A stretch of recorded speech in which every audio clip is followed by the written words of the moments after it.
All right. This looks like we're having the same trouble. And hello! Hey, welcome everybody. Welcome to the Sunken World Saga. We're not having any trouble at all. What we are doing is going back to the world map. Welcome to the Sunken World Saga. It's a Dungeons & Dragons actual play live stream. I'm getting much better at doing this intro. So I decided to ruin my conversational flow and address how good I feel I'm doing. But this is the Sunken World Saga. It's a D&D actual play live stream, as I said before, with 4 distinct groups of characters, each with 4 characters within them. A total of 8 players with 2 characters each. Tonight we return to the adventure of the A-Team. They, in the Green Kingdoms, specifically the Hallandor Empire. I'll do our recap after we do a quick roll call. So going in alphabetical order, we will start with Adira. I'm Emmy, and I play Adira, a human cleric.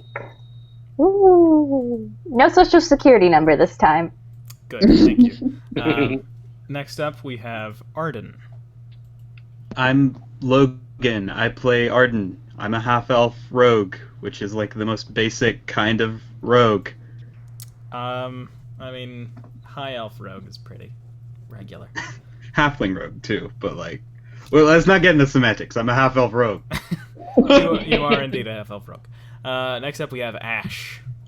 Hey everybody, I'm Ian Donovan Highland. I'm still using my full name, and I'm playing Ash, the Halfling Warlock.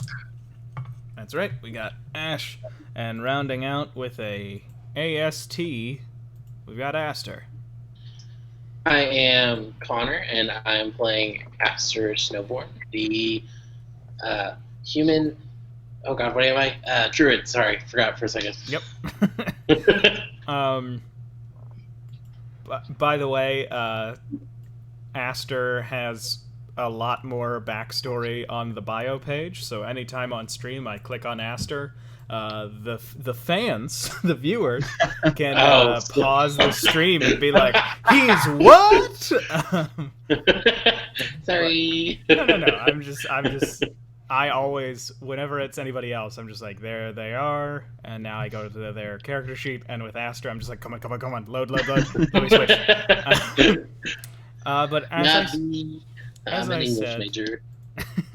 our characters, the A-Team, as they are called, because they all have A names, are currently in the Hallandor Empire, having received a call to adventure as a guild hall for an adventurers guild that they had planned to join was unfortunately burned to the ground.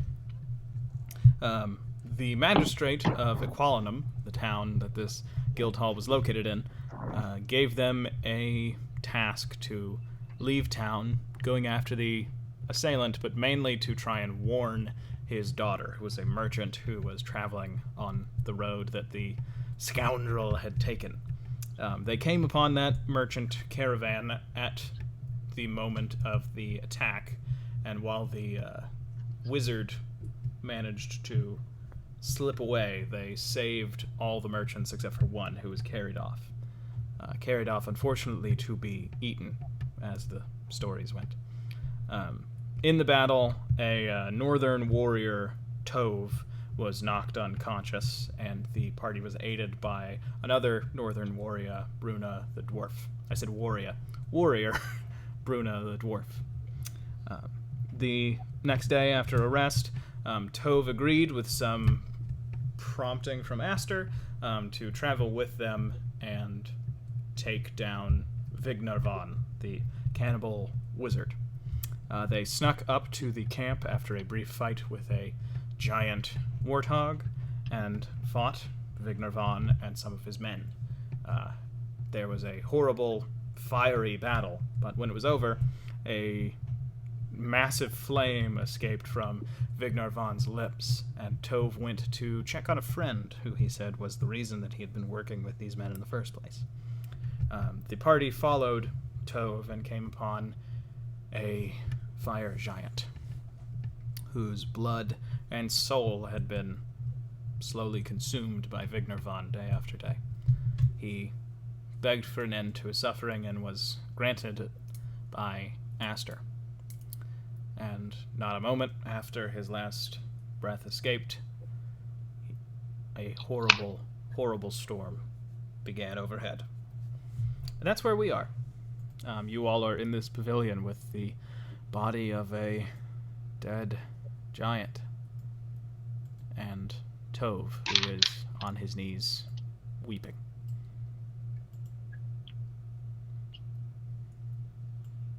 Aster is going to climb down off of the giant's body and just like walk over and like pat Tove on the shoulder and say, "I'm sorry for your loss." He's gonna begin like awkwardly druid crafting a giant flower crown to put on Atushal's head. Yeah, Tove doesn't stop you, but Tove doesn't say anything for now. Adira, on the other hand, is going to look to Arden and say, "We should get going now." Yeah. We should probably check with Bruna. He's just kind of backing away a little bit. But where is everybody going? This thing just... Are we the ones that killed it? The giant, yes. And It was a mercy kill. yeah, and I should say that after you put the fire crown on, the body did begin to burn very quickly from the inside out, but the flower crown seems to be free of the flame. I wasn't actually. I was just asking the group. I was just... Right, no, I was just giving a scene-setting thing that I forgot to mention. I meant more like we should leave because of the storm. And Ash kind of like remembers Spark around his neck, in his little pouch around his neck, and he's like, "You're right. We should probably at least get under cover." I'm really sorry, Tove. It is what he wanted. He kind of says that, choking. More like, it is what he wanted. Adira is going to walk over to Tove and put her hand on his shoulder and say, "We would also want you to live, so let's get to cover." I'm gonna reach out and offer to hold his hand while we walk back. Yeah, he puts his hand over your hand, Adira, and then he slowly stands up and lets the hand fall away. And Ash, when you reach out, he actually does take it, and you can kind of feel like you have to tug him a little bit, even though he's much, much stronger than you. Yeah, I'm gonna pull him a little bit just to get him out of the wet. But everyone needs to get out of the wet. Sorry, it was a really dark moment, so I was trying to... Yeah, once you all get to the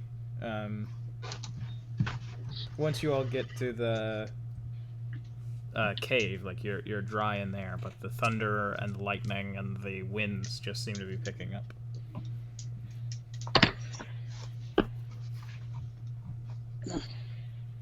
Do you think we could maybe are we getting wet in the cave? Like, is the wind blowing the rain into the cave? Or? I mean, the cave is long enough that in the middle, it's a little bit colder than it was earlier because there's just so much wind and moisture being thrown closer to you. But the cave is long enough that it would provide sufficient shelter. I'm gonna create a bonfire so that everybody can puddle around it and stay warm. Aster is going to offer to go grab Bruna. and the people that were in that tent and tell her that we have a fire in the cave. Yeah. So when you go out, you see that now everyone has gone back into the tent. Makes sense. And Bruna is standing outside, like just staring up in horror at the sky. Bruna, what's wrong? It's here. I did not think that it would be in my lifetime. This was not supposed to be now. What was not supposed to be now? The new storm.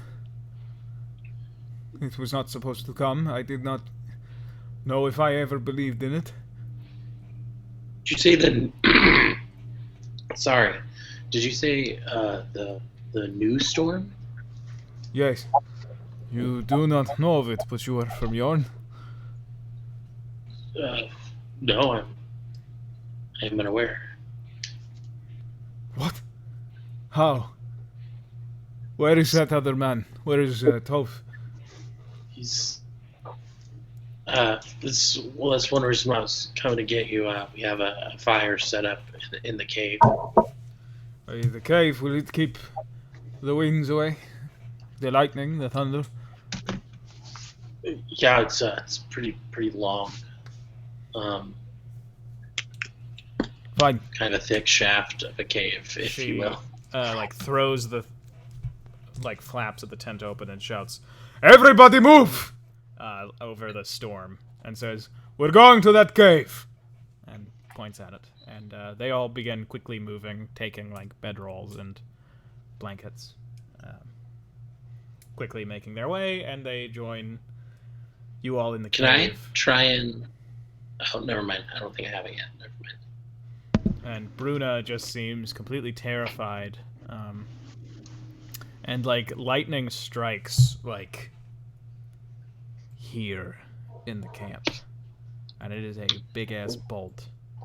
And so she finally hurries up her pace and gets to the cover of the cave. I think when the lightning strikes, obviously I assume we can hear it in the cave because that's really close. Yeah. I think Ash kind of like covers up Spark and starts like really kind of frantically petting the bird. Yeah. And Spark is kind of like butter, butter, butter, butter.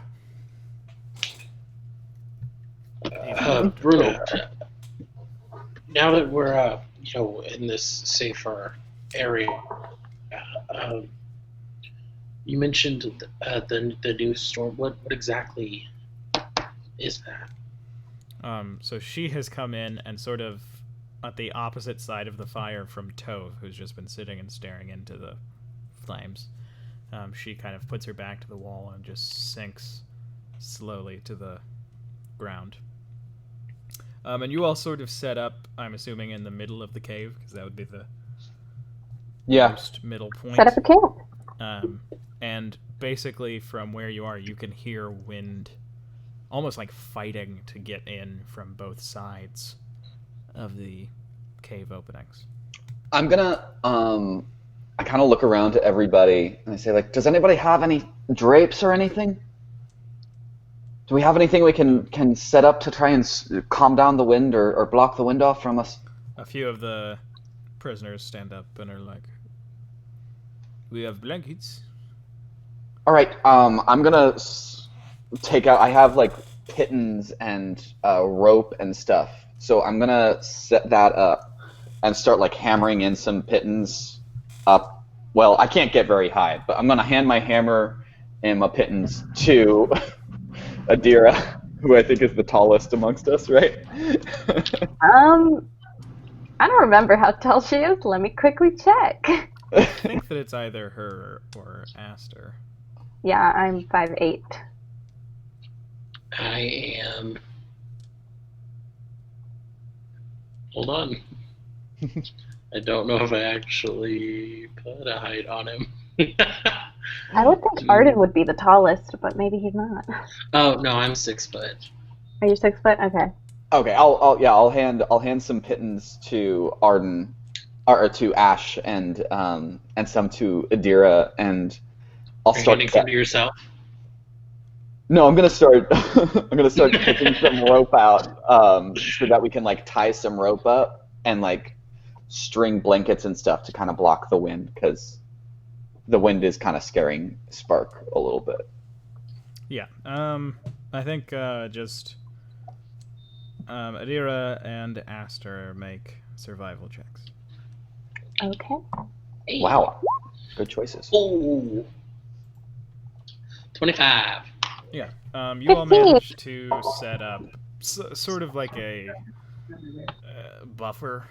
You can still hear it, but the effects of it don't feel as like you're not feeling your arm hair slowly starting to drift a different direction because of the wind, like you were before. But Bruna is just Wood. staring at Tove across the fire. And she says, "How do you not know? You are from Yorn as well. What clan did you grow up in?" He's kind of in a bit of a shock right now. I don't know how I meant you. much. Oh, me. I grew up in the well, the leader of my clan was Shahala, but I mostly grew up with my circle of druids. Oh.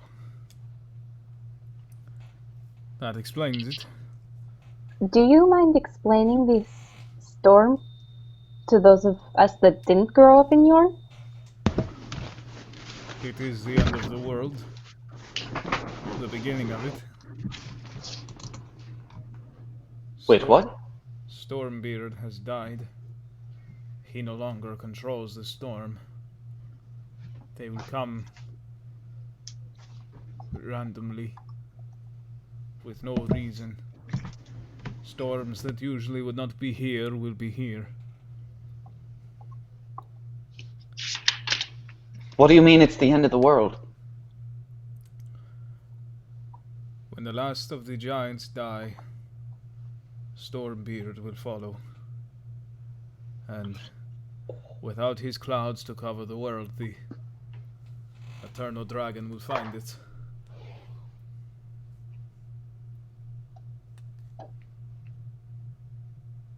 But I mean, there has to be more than just a couple giants, right? Like there has to be like other giants out there, like they're Tove a race like the rest. says- Tove just cuts you off and says, "There were 4 when we left. Darayoth killed all but 4.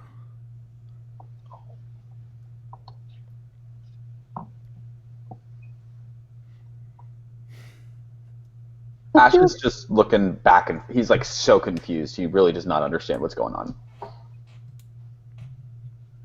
Could you explain this myth from the start of the story?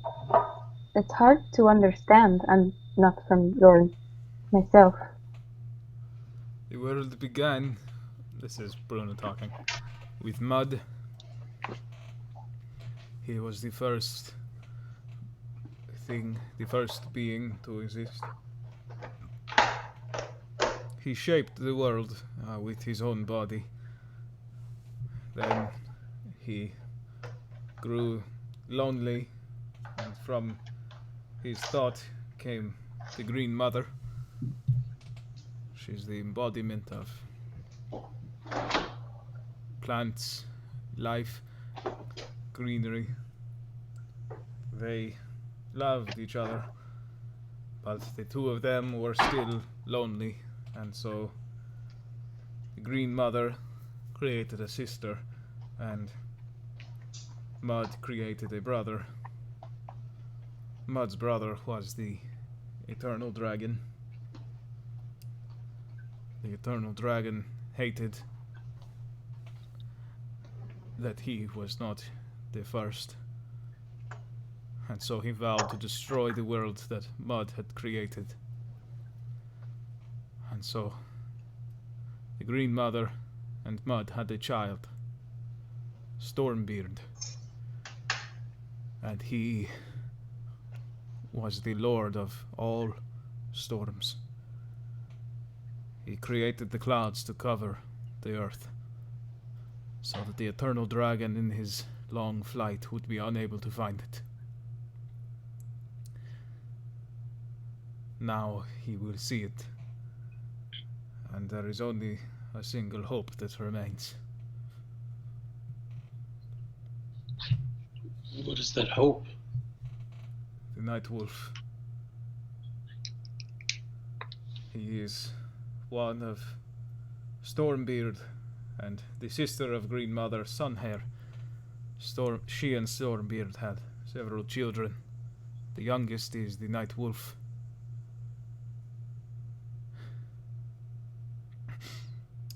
He is the moon. Once there were two in the sky, as both of his eyes. But before men, dwarves, or orcs walked the earth, the eternal dragon risked finding us, and the two fought.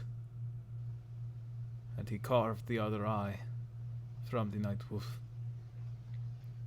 The Night Wolf knows that he is not strong enough to defeat the eternal dragon as he is now.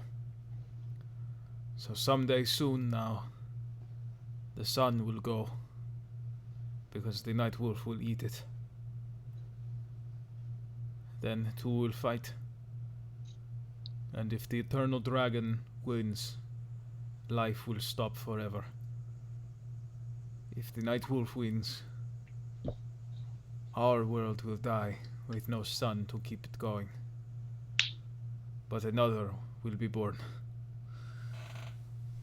But I will. All of us will die.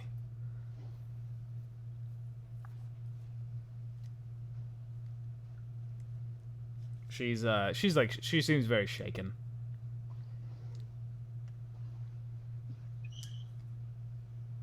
Ash looks over at Adira and is like, "That's just a myth, right?" I'm not sure exactly, but I mean, in every religion there is a end of the world. Yeah, Adira, make a religion check. Okay. Okay. Not great. I think she's a little shaken. I mean, if you're following my religion, one day Ashul Mazdan and Ashul Malhan will stop fighting. And then well, I will be saved because I worship him, but everything else will go.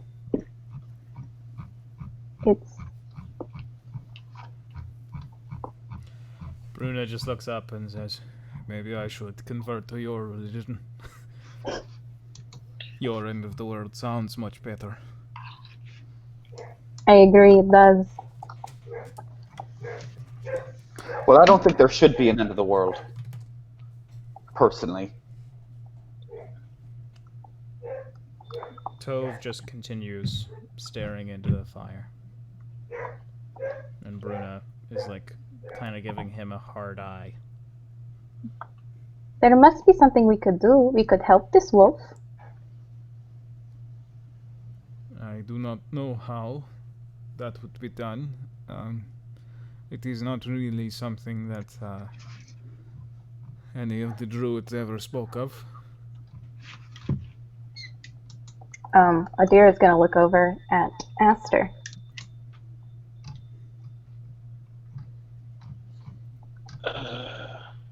Do you know of anything? I mean, I'm just very confused. I recognize all the players in the story, but the elders in my circle never told me of that tale. Is there anything? I know I don't know the tale, but is there anything that I can like recall of like? So most of the pieces that she gave were also true. Like you did know that the Night Wolf was only born to fight the Eternal Dragon.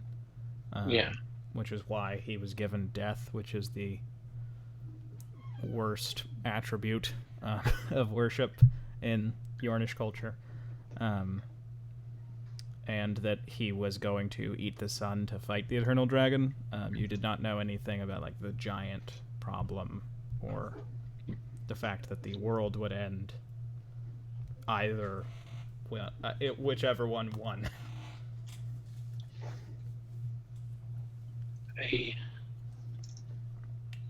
Do I know of anything to like help the wolf No.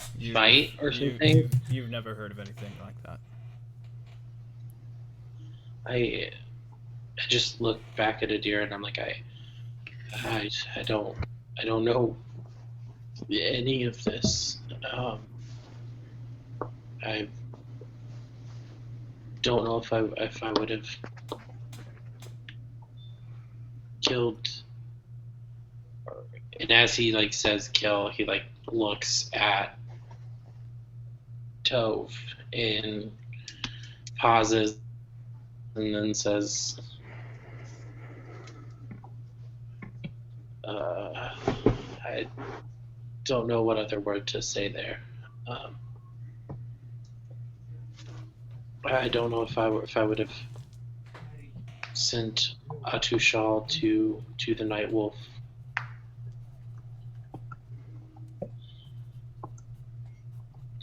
And he's just gonna like hang his head. So I don't know. Like, I don't know.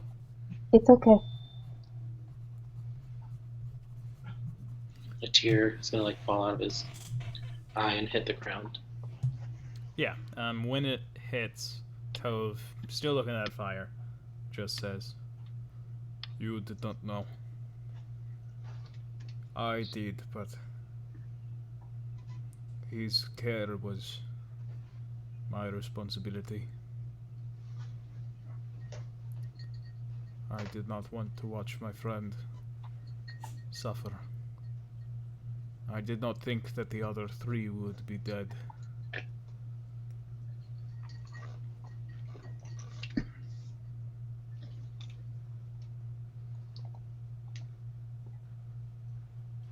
Perhaps it's better to resume this conversation at another time. We're all tired.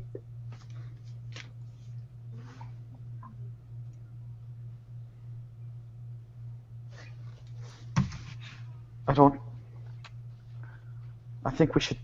Let's just go to sleep, maybe. I think you're right. Adir is gonna look at the rest of the group to see if everyone else agrees.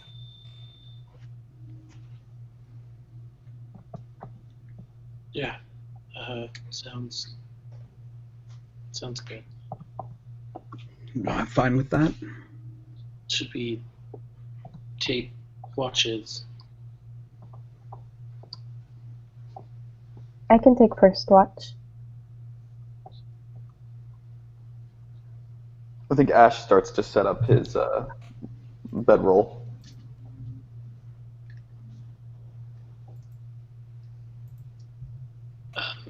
Aster's gonna look at it here and say, "Do you mind if I take the first one?" Actually, It's fine. thank you. He's gonna give her a flower, a druid craft a flower, and give it to her for letting him take the first one. Thank you. And she's gonna put it in her hair. I think she now has 2 flowers in her hair. I think so too. But yeah, Deer's gonna set up her bedroll and she's gonna it's gonna be like in between Ash and Arden's if they're okay with that. Mm-hmm. Mm-hmm. but I don't, and she's gonna lay down, but I don't think she's gonna be able to sleep. She's not gonna be able to sleep. I'm her creator. I can decide those things. Yeah, okay. Aster's gonna walk near. He's gonna walk past Tove and like nod his head. Yeah, And he like just a follow kind of motion, and head to like one of the mouths of the caves. Okay, yeah, he gets up and just follows you without any, like, doesn't seem like he has any intention. He's just kind of like doing what he's told because he's lost.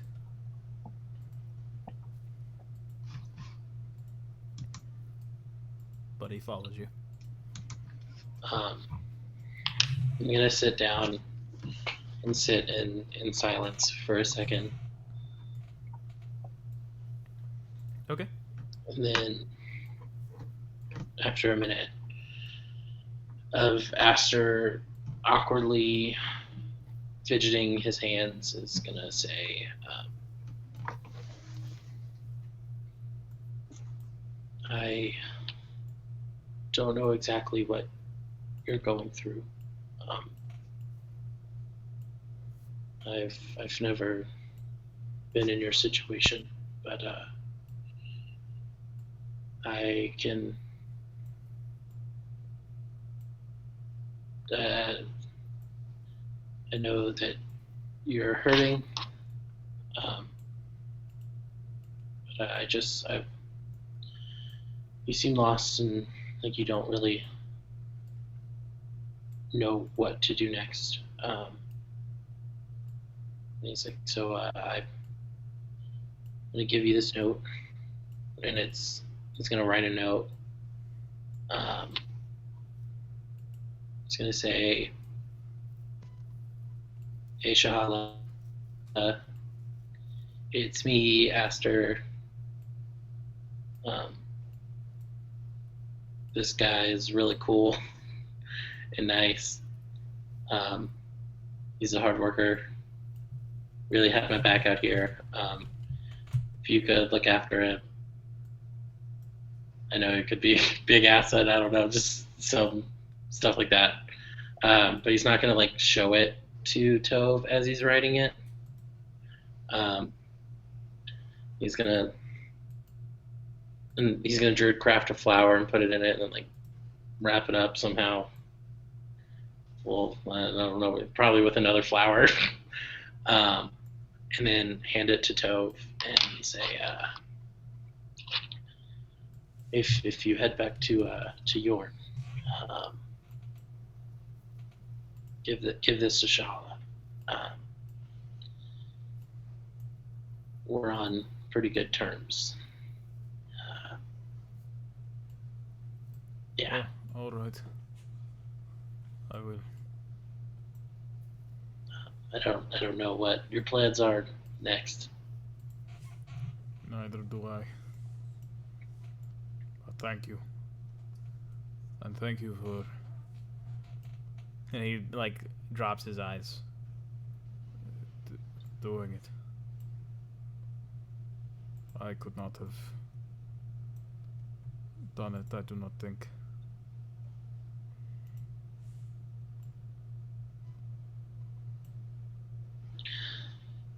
I think I know what you're saying. I don't want to say like no problem because like that seems a bit insensitive. But I got your back, I guess. Thank you. All right. Well, I guess you can go on back if you want, or stay. I just don't know what your preference is. But I'm just gonna sit here and keep watch. Yep. He gets up and goes back into the cave. Cool.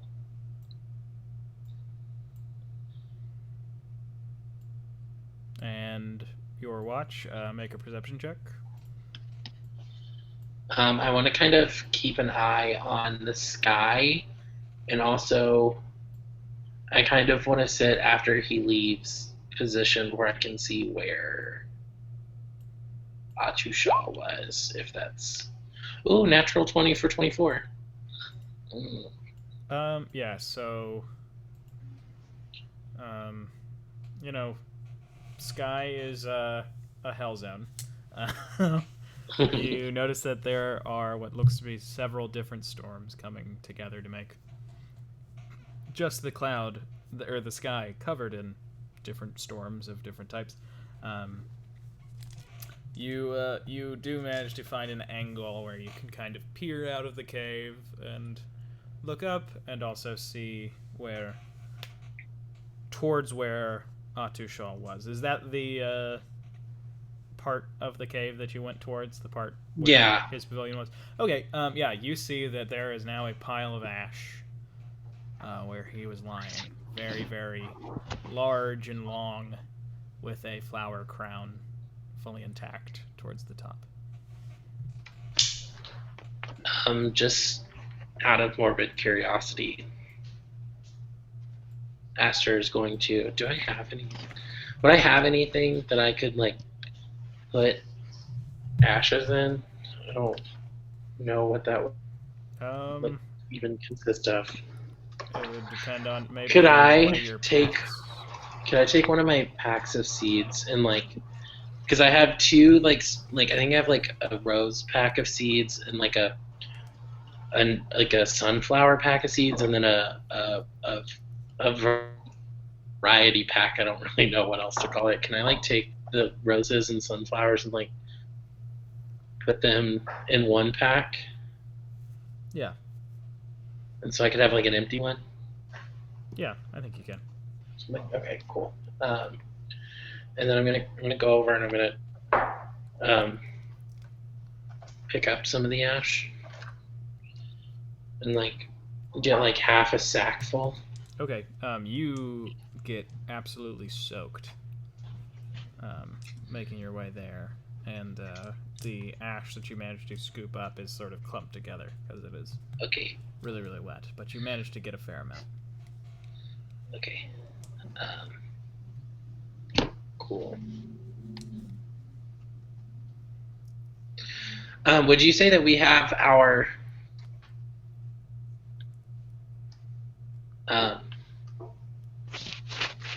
feet if we took them now, or is it like the next morning? You have it now. Then I kind of want to flavor it a little bit. Can I, like, as I'm like walking back, like already drenched, can I just like put my hand up and like accidentally cast like shape water and try and like keep rain from hitting me right before I get back to the cave? And then I'm like, holy shit. Yeah, you What was that? hold your hand up to sort of mask yourself, and then thinking, God, I wish I was dry. Basically, just you have like an umbrella of invisible energy. Oh, whoa. The hell? That's weird. I just walk back in the cave. And is it time for me to wake somebody up to watch? Sure. Right up. Oh, I don't know if I was supposed to wake up. Oh no. Probably a deer. Yeah, that's probably what I was thinking. Did Adira whisper that? Sure. Yeah, Aster probably would have walked up and been like, "Oh shit, I don't know who to wake." And then she's just still awake and She she's just like, goes bolt upright. and she's like, hello. Oh, holy fuck. Is it your turn, I guess, Adira? Yes, it can be. Hey, watch this thing that I just learned how to do. Okay. I'm gonna like all the water that's on me. I just want to like and just have it like all pop off and like make a big ball. Ooh, I want to shape it into a flower. Okay. Before your very eyes, Aster has created a water flower. You know, the weird stuff you do, that's the prettiest one so far. See, that's what I was thinking. It's so cool. Ooh, can I try and like freeze it and make it like an ice flower? If you do that with frostbite, I think so. Yeah. Well, it says with shape water you can freeze water as long as there's nothing in it. Okay. Then. It's one Oh, like there's turns like out three this different is- things that you can do. This is acid rain. You can't. No. It's. Yeah. You managed to freeze it. I don't. Make a. Make just a straight dexterity check. Oh, I fully plan on this thing falling out of the air because that's not what he's expecting it to do. But Dex, all right. Yeah. Ooh, 7. Okay. It is like vaguely the shape of a flower. But then yeah, it does start to fall towards the cave. Oh, look out! Crash. I think Ash like bolts upright and immediately casts Eldritch Blast.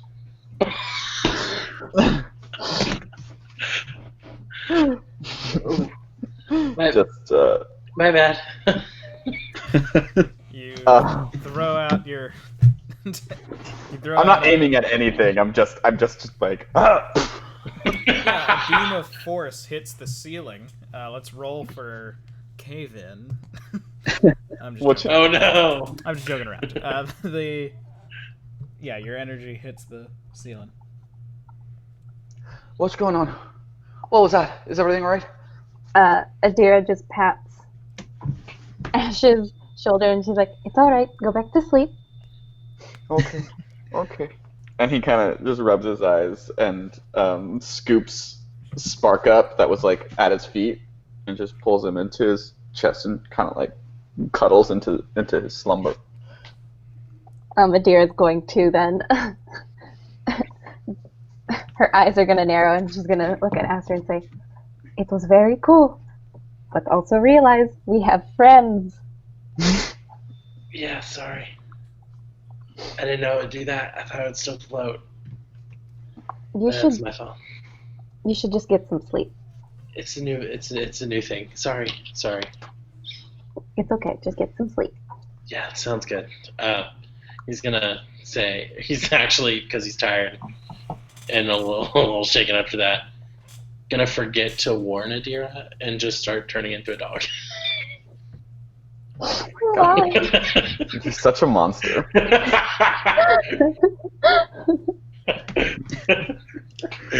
I have to roll One shape left. You don't have to do a constitution check unless you think it would make Adira sick. Apparently, it does not.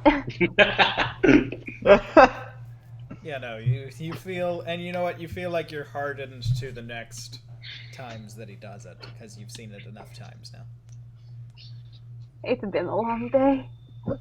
Adira's then just going to walk towards the... I don't know which side of the cave. She's going to walk to whichever side of the cave is probably, like, considered open. The one... The one towards the Vigner Von's camp is probably a little bit wider. Gotcha. And there are, by the way, there's like 12 of those prisoners, and they're all sleeping nervously. Mhm. And I mean, it is a little bit of a difficult sleep for everybody because it is like being in a cave during a thunderstorm. Like when the thunder hits, it is like a boom.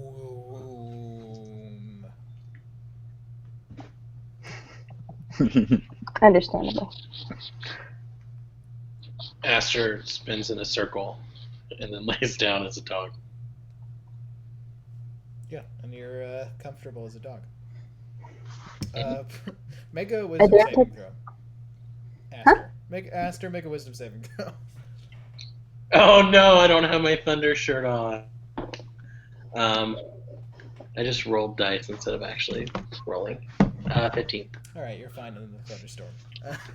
What did you want to do, Adira? Me? No, Adira. You just go to Okay. sleep now. She's just gonna sit down, and I think even though I did poorly on my one religion school roll, whatever, I think she is going to be praying and asking Ashula Mazdan to also, if the end of the world is truly coming, to save her friends as well. Okay, so Aw. you send that prayer up. And then she's just gonna be making sure it's all good. Yeah, make a perception check. Oh boy. Okay. Okay, yeah. You do not notice anything other than there is it seems like in the way that a normal thunder and lightning storm sort of moves with the wind, doesn't seem to be happening. Like, it seems like there are just concentrated spots that seem to be getting hit with lightning every couple minutes, and then a big boom of thunder will happen, and all of a sudden it'll be concentrated on another spot. Just seems to be raging super violently and wildly. But you don't notice anything on the ground, except for a few of these tents have flown away. Oh, wow. Blown away.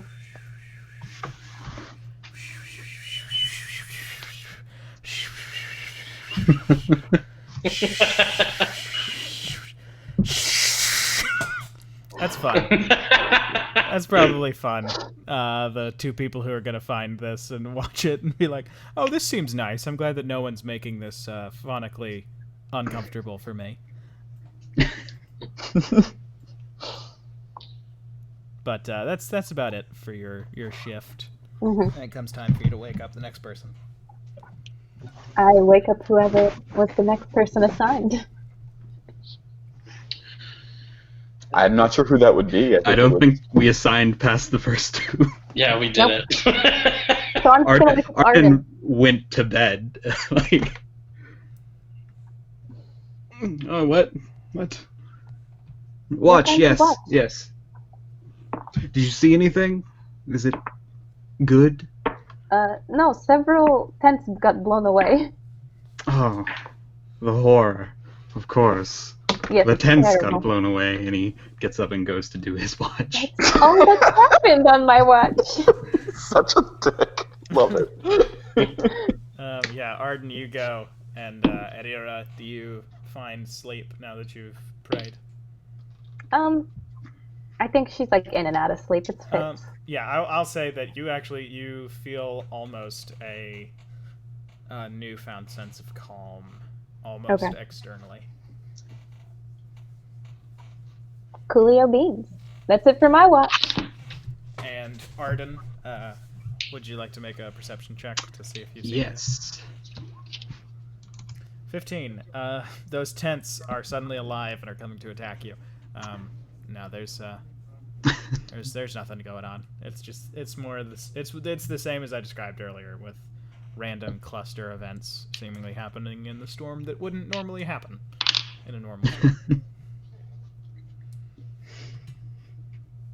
All right. And that's your shift of the watch. That's It's it. coming into early morning, and you're ready to go back to sleep and let somebody else take over. Kind of walk over to Ash, and I'm just gonna kind of lightly shake him. What? See if we Which can- one? It's time for the watch. The The watch? tent. Yeah, the tents are coming to life in the storm. They're doing a dance. Oh, that sounds horrible. Their ropes have formed into arms, and the canvas of the tents has bunched together in the shapes of these horrible monsters, Well, I don't Whipped- want to see that. whipped in the wind Arden, lit that sounds awful. only by the light of distant thunder. Why would we not be running if that were the case? Well, it's not the case. Well, now you're That's why just. we're not running. Well, I just woke I'm up. very and this is- tired. I'm very tired. All right, I'll go. I'm gonna If get that up. does happen, though, I want to be the first to know.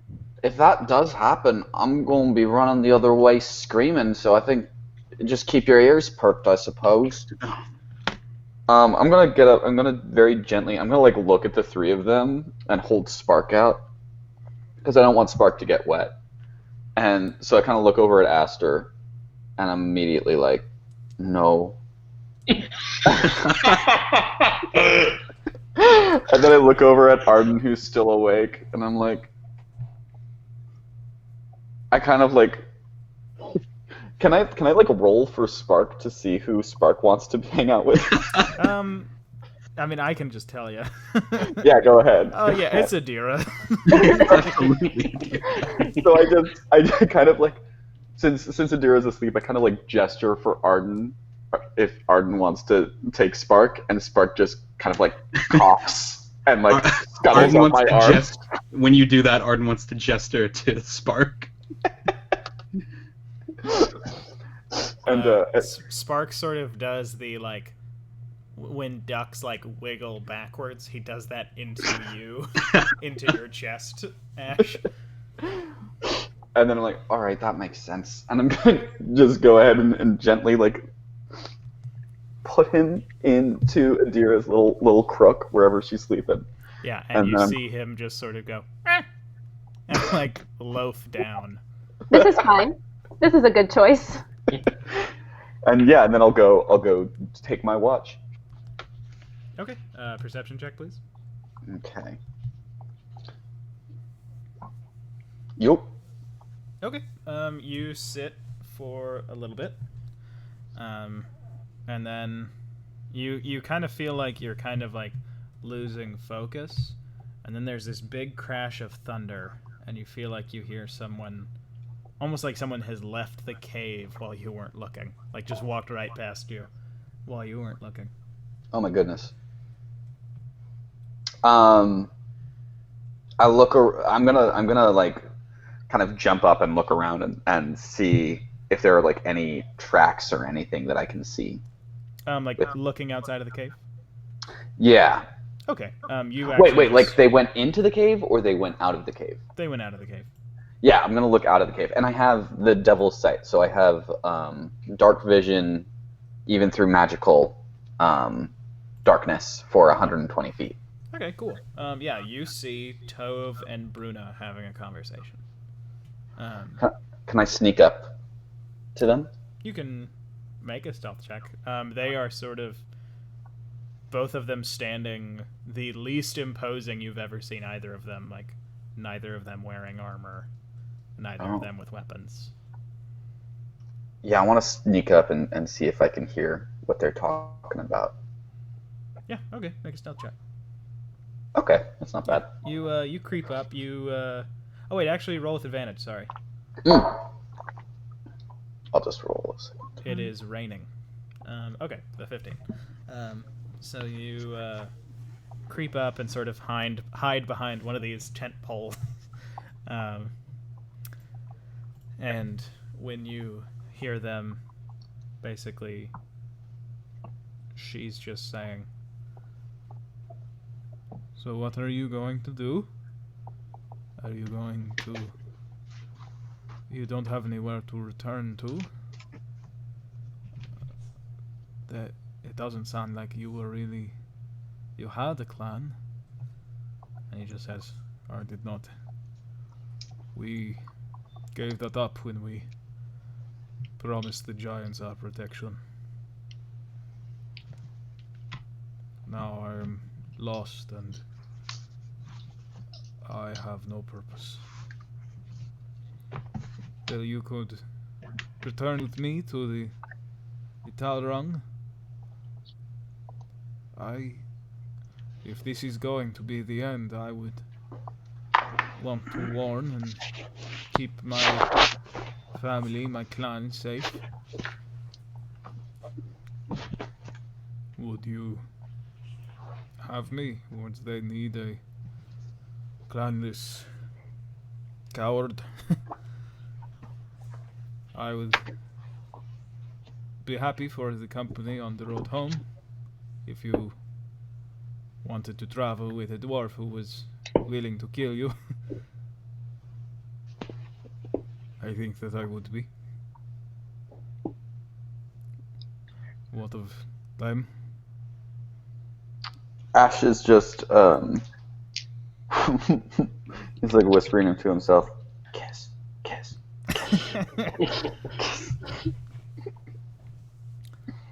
What of them? I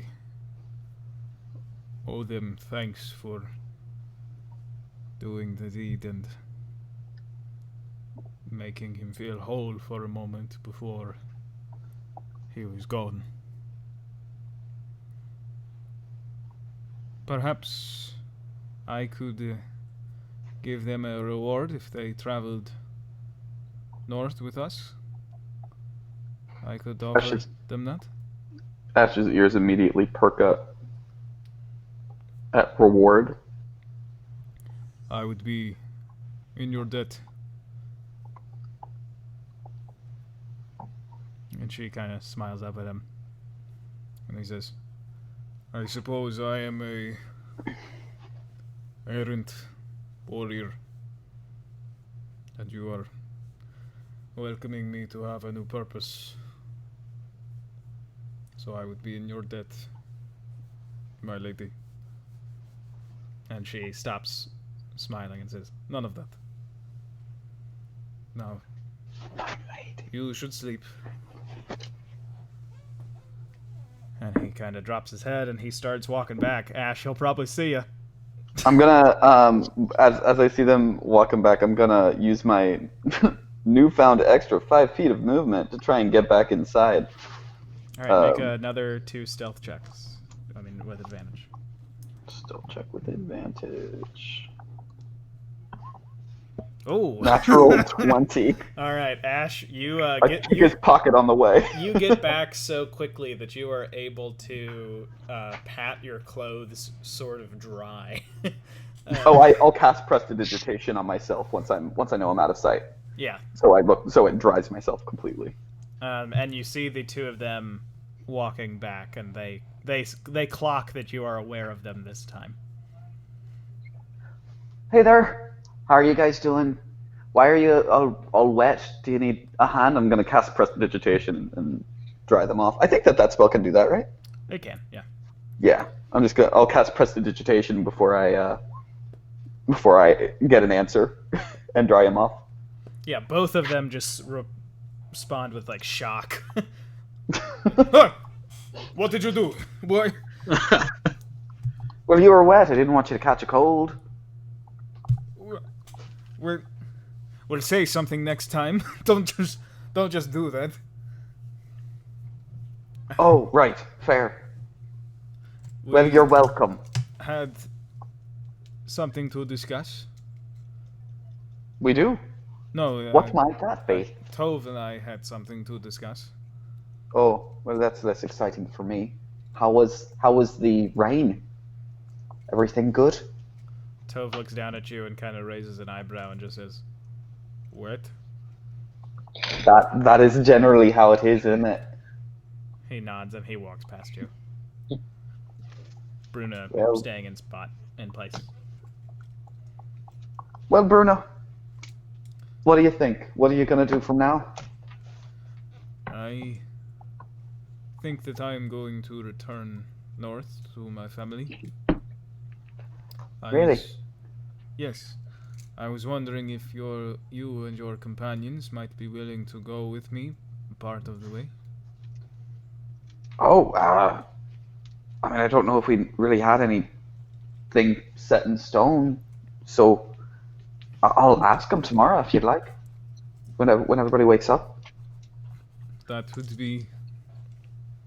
I would be grateful. Thank you. Of course, yeah. You stay dry there.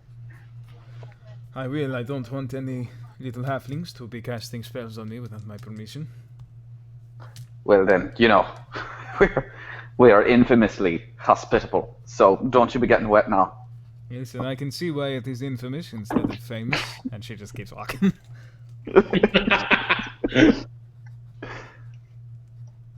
And then it's pretty quickly it's the end of your round, and you are able to trick one of the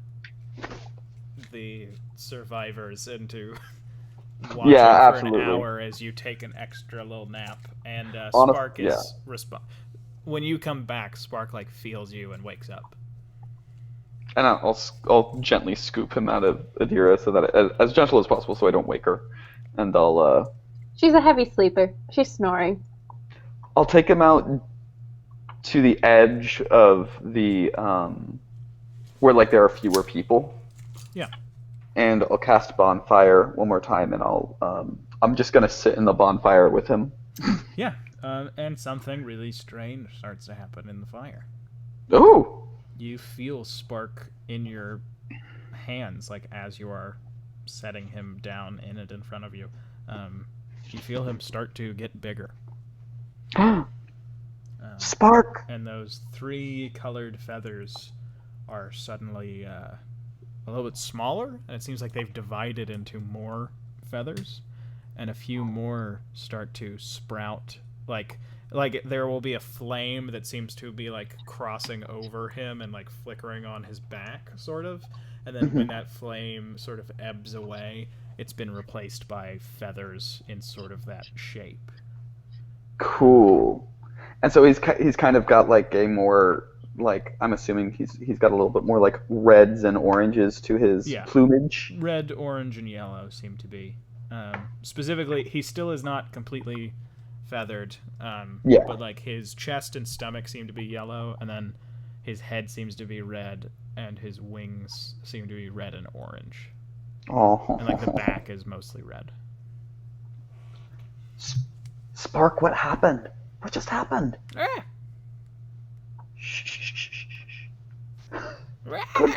He's just like looking up at you like super happy, and he does that kind of like cockatoo dance where they just bob up and down. Yeah, I'm like, I start doing it too. Yeah, and he has changed to be about cockatoo sized.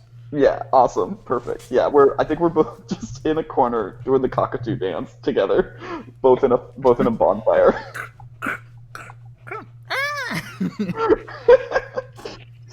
There we go, little man. Yeah, you're doing it.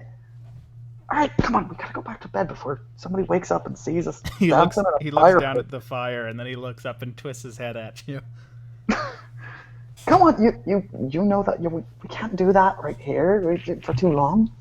Somebody's gonna know. I know. And he hops up onto you. All right, come on then. And I'm gonna put out the fire and go back to my bedroll and go back to sleep. And it's a new day. Everybody is woken up by the guy who Ash set on the watch comes back and is like, "Oh my God, the tents are alive and they're attacking us." Not really. He just is like, breakfast is ready. I made breakfast. Wakey, eggs and bacon. Can I get like a smell check on his egg cooking? Yeah. Perception Can check. we all take like a perception check to see if it's up to our standards? Yeah, make a perception check to see if this is what level of whoops. sit down breakfast eatery this is. I got a 15. I got a 19. 11. He's nothing special. Like, it's not Waffle It House. works. It's like a Denny's, which I'm not a big fan of. He's not a superb chef. I'm gonna cast Prestidigitation to just make the eggs. Oh wait, does it have to be inorganic? No, I can flavor things. You can flavor things up to like 1 cubic foot. Okay, cool. Then I'm gonna make my breakfast taste a little spicy. Okay. Just a little kick to it. All right, make Like- a Constitution saving throw. I'm just kidding. You don't have to. Other people do, not you. But it is a perfectly serviceable breakfast. Awesome. He just didn't season anything at all. Yeah, I'm gonna whisper to the others like, does anybody want it to taste like anything else? He didn't have any salt, did he? I don't think these people know what salt is. I'm gonna cast prestidigitation on Arden's eggs to make them saltier. The cook is standing close enough that he actually rolled high enough to hear you, and he says, "They don't have any seasoning here for non-human Oh, that's food." tragic. That's so tragic. We need to get you somewhere where there is proper seasoning. Well, and he says, "I mean, we are in Hallandor. There's nothing but seasoning everywhere. We are a people of food, you know." You would be. I truly do believe you would be a good chef were it you had the proper modicum of expressing this food's actual flavor, but you have none in this cave. Thank you, really, thank you, because I fancy myself a bit of a good cook, so thank you, sir. What you should do for these rare occasions where you do not have what you need, get some kind of magic user. They can use some, I don't know, Ash just did it. He can magically flavor it. Yeah, do you want me to flavor anything? You could have an entire restaurant, right? Hear me out. Catered specifically to the tastes of your patrons, using magic to flavor the food. You could make so much gold. I don't want to get ahead of myself. I'll write down. Keep it in mind. I'll write down that Truly. idea. And what's your name, sir? You can just call me Arden. All right. Well, I'll be looking That's for all- you that's if all you need to know. if I ever need investors. So, when he goes back to serving everybody. Pastor is going to, having seen Ash do it twice, is gonna try and mimic it, and then try his food. And the first couple times it doesn't work, but after the third time he goes, "Whoa," because it works. Whoa. Is Aster a vegetarian?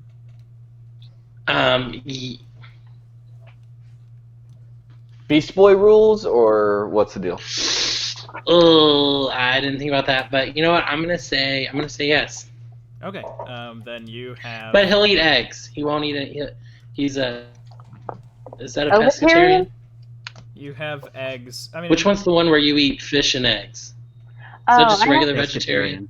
That's just vegetarian, yeah, or pescatarian or something. Pescatarians. There's also a specific form of vegetarian where you only eat chicken or you only eat eggs. It's real complicated. You have eggs and toast. Yeah. I'm gonna flavor it to taste like lettuce. And Adira. Rabbit food. Adira, what did you want to do to your breakfast? Adira takes. Wait, what was the breakfast consisted of exactly? So everybody has one piece of toast, one egg, and then Aster got two, and he said he didn't want any of the sausage, but it's link sausage, so it's it's not very good. Well, Adira's going back for seconds. She can't really taste. She doesn't have the most discerning palate, so she's just edible. She gives a thumbs up to the chef when she goes back for her second plate. Yeah, he does let you take seconds, because everybody gets their first helping, so now he's just like, hey, if you want to eat, you should eat faster. But everybody has eaten. Tove does not eat. Tove, you have to eat. I'm not hungry. Tove. Aster is gonna walk over and be like, "We can make it flavor like anything you want." I am not hungry. Why? Did you say why? Yeah. I watched my best friend die yesterday. Oh. Is it still storming outside? Yes, it is. The lightning and thunder are not close to you, but you can still hear the thunder in the distance. Tove, you have to eat. You have to maintain your strength. You got really hurt yesterday. And your friend wouldn't want you to starve. If we're going to be getting back, you need to be at full strength. We need you with us, man. I'll have a bit of toast. And Somebody rolling a die? Oh, sorry. I'm just like picking it up and dropping it. Sorry. He takes a piece of toast and he just, like, he basically just shoves it into his mouth in 2 bites. Oh. There you go. That's good. I want to try and prestidigitation it because he found this newfound ability. He wants to just keep using it. What do you try to make it taste like? Some deep-rooted Yorn dish from my childhood. Like rotted pickled herring. Yeah. That's perfect. The first bite, he just kind of like is blank, and on the second bite, he's like, oh. That's in his eyes, though. he doesn't do that physically, but he's just like, oh god. I'd love it if he did it physically. That's so fun. All right, fine, yeah. So he's just steely. First bite, and then second bite, he goes, oh, and he like leans forward and kind of like puts his hand underneath his chin to make sure he doesn't drop a single crumb, and just like closes his eyes. Oh, what? This is delicious. This is the best toast I've ever had. Aster just smiles.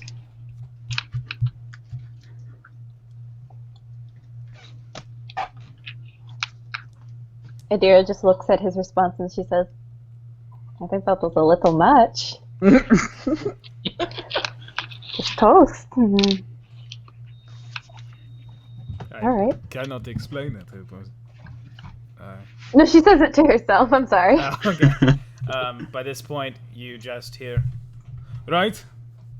Everyone get ready, we're going. And you look towards the mouth of the cave, and there's Bruna fully armored up. Battle axe. At Really safe to be moving in this store? It is going to have to be. Adira gets up and... Where are we going? We've sort of completed our mission. Oh, I forgot to tell you guys. Bruno wants us to go back with her to the north. That would have been nice to know.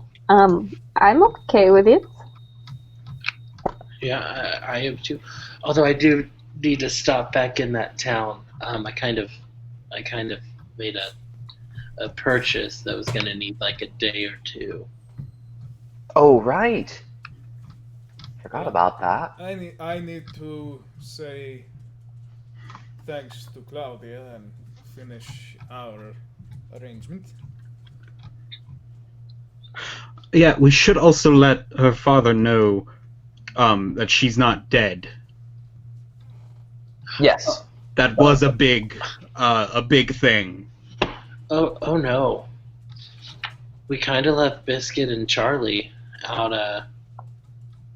out tethered to a tree in the storm. Oh god, we did. Oh no! Yeah. Not like just tethered to a tree, like tethered to a tree a good distance away in the woods next to a dead boar. Oh, Dilber. Oh my goodness. So we don't have horses anymore. I mean, Well, we should check first. Might still be there, yeah. But I feel like they've run away. Well, you can feel like that, and then we leave, and then only to, some grand machination, they're left tied to a tree to die. Let's go get our horses. Yeah. Alright, and you all go with all of these survivors. They're really slowing your pace down. I'm not waiting Adira's for the charging ahead. survivors. He's trying to go I know. get the Okay, so horses. you all have Bruna and Tove take the survivors, and the 4 of you go to check on your horses. You go back to the spot where you all knew you left them. How long would it take us to... never mind.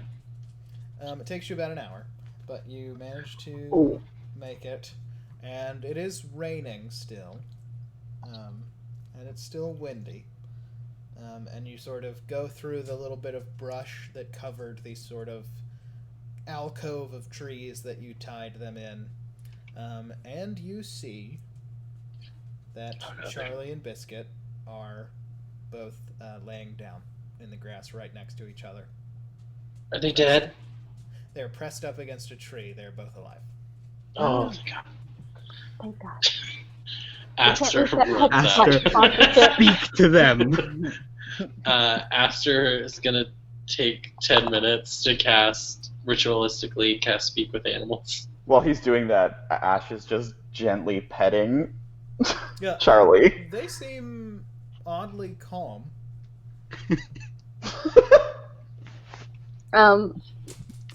Adira's gonna be feeding them. Okay, yeah, they're happy. I mean, Do we have any oats? They're happy to be fed. You all didn't buy any oats. Yeah, we did We're it. going back and we'll get even the though oats. Their both favorite thing. Charlie and Biscuit were just like, God, I'd love some oats. When we go back to town, we will get you oats, okay? We will get you, and carrots. All of the things. And 10 minutes goes by, and you cast Speak with Animals. Biscuit, Charlie, I'm very sorry that we left you out here. Are you guys okay? Charlie says, "We are okay." Oh, thank God. How Last about night- Biscuit? Are you fine? Biscuit is the bandit horse, so he has a deeper voice. I am fine. Charlie Guys, says, they said they're okay. Last night storm starts. We were really scared. Oh, But then a big bird showed up. a big bird? A big red bird showed up. It's like it was and Biscuit says, made of fire. It was like it was made out of fire. Whoa. I'm trying to do it like a Mr. Ed voice, and I feel like I am not doing it. It sounds like a Muppet. I mean, Yeah, a little I'm bit. okay with it sounding like a Muppet. Wait, I'm sorry, did you say a big red bird? What did it do? It got down and laid down with us and put its wings over both of us, and we didn't get too wet, and the lightning hit all around us, but didn't hit the bird, so it didn't hit us. Whoa. Where did it come from? We didn't see. We were just looking down at the ground, thinking, "Oh, could we pull his tree up?" And he like looks at the tree that they're tied to. And we don't know each other that well, so we don't like have the. Biscuit says, We don't work together to pull stuff from the ground. Like, we could pull a cart, but we can't pull it as tough as. okay, Biscuit has a Brooklyn accent. We can't pull it as good as we could if we knew each other better. We'll work on getting you guys to be able to work together to pull trees up. In Oh, I case, mean, now you I feel know. like, we're closer than ever. just in case we forget. Well, we didn't forget to come get you guys. There wasn't. Yeah. Sure. But whoa, can I look around to see if there are any like scorch marks? Yeah. Like from this dang bird. It's a So- 17. Yeah, you To see. the rest of the party, he's just talking in horse. Yeah, we don't know what he's saying. You see, in what looks like, basically 8 feet apart, you see carved into the grass the tips of feathers, just like in black burnt grass. Like there's just a line of these like feather end shapes, and they're 8 feet apart. Interesting. I'm gonna turn to the group and say, well, is there any, like, do I recognize a fiery bird from stories at all, or? There wouldn't be any that you would have heard in Yorn. If you want to see if you've heard anything about Yeah. this in the time since you left, you could make a nature check. Okay. Oh, nat 20 for 24. You've actually heard since before you even met your companions, you heard about a few people seeing a firebird in this region. But nothing other than just hearing people say it. Yeah, like you didn't. This is a point of like, I'm sorry that you got such a high nature check. I was hoping that it would absolve me. But this is just a from a point of your character, this is not something that your culture would have any relevance for. Okay. And I don't think you would have unless you took time to read some books about fauna of the region, which we can say that Aster did if you want, so that 24 doesn't go to waste. Would Aster have picked up a book on birds! Exclamation point. Sure. Okay. There is a firebird that is on some of the islands to the west, and the Westerland Island specifically, and Hallandor. That is called the Phoenix, and it is a bird that can never die, because once it dies, it is reborn in its own ashes. And there are very few of them, because why? They don't have much reason to reproduce. It's very rare for there to be a new phoenix. Aster is going to turn to the group and say, so, yeah, their horses are fine. All's good. Crazy thing, though. You guys see those scorch marks in the ground? I'll look around and I'll see them. Yeah, Ash, the feather pattern looks familiar. Yeah, apparently this big fiery bird came out of the sky and protected the horses. I've read a little bit about it and heard about some sightings of it around. I think it might have been maybe a phoenix. They're said to be around here a bit. Yeah. That's crazy that there would be a phoenix around here. I'm from the Westerlands, You're not from the Westerlands, sorry. You're from where am I from again? You're from the islands that are just to the west of... there's the small group of islands called the Golden Islands. The Golden Islands, that's right, okay. I'm from the Golden Islands, and I've heard very little about phoenixes. I don't really know much about phoenixes, but they sound really cool. Can I insight check that? Yeah, sure, make an insight check. Ooh, nat 20 for 27. Okay. You can tell that he is lying. I'm going to make a mental note to ask him about that later. Adira is going to untie them from the tree and then gather up their reins and say, "Alright, we should be heading back to the town. The rest of the party's probably waiting for us."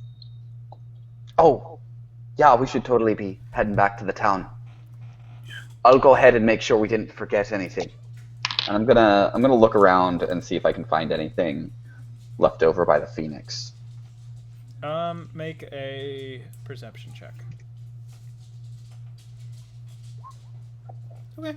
So looking around while everybody else is centering Charlie and Biscuit, you come across a massive red feather. This single feather is bigger than Spark is right now in his new cockatoo form. Is it bigger than me? How big we talking? It is half of your size. And I think we're gonna go on break.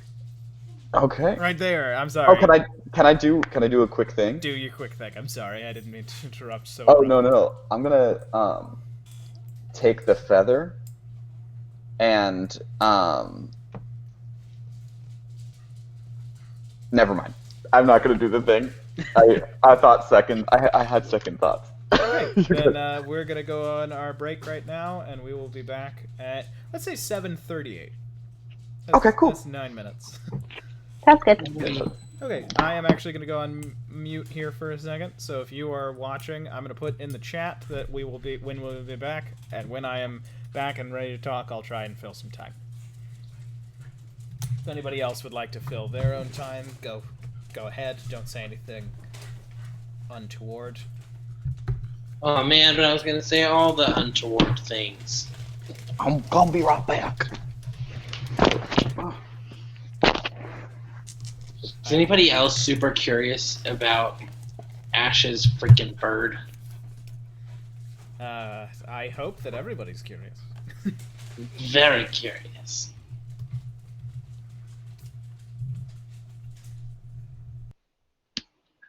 So did everybody leave? Okay.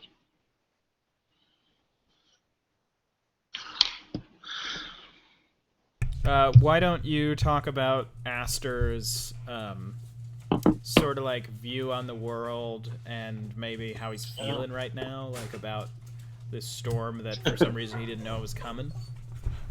All right. So Aster's view of the world is that he comes from a place that is seen as like being like super savage and really all about fighting and war and stuff, but like that's not who Aster is. He's just kind of like peace, love, and happiness. Be kind, but he's also very unawares of things. Feels a little betrayed that he doesn't know about this storm. Well, not betrayed, but feels a bit at a loss that he doesn't know about this story, and is wondering why the elders of his druid village never told him about it. Like, if he knows about all these other parts of their religion, why not this part? What's going on? Yeah, it seems like a pretty big thing to not know. You know, the whole end of days storyline. Very, very curious. What's you curious about? Why he doesn't. How come he was never told about this end of day storyline from his druidic village elders? If it's such a big thing, such a big part, and so widely known, how come he wasn't told? Very curious. Because he knows, like, all the names that he said were, like, all gods that I know. And, like, connections that I knew about. But, like, why don't I know the end of day story? Why don't I know about the giants? See, it's super interesting for me because normally when I play D&D, I try to play, like, I tend to play like pretty smart characters. Like I like playing characters who are invested in the world and like are able to really think through problems.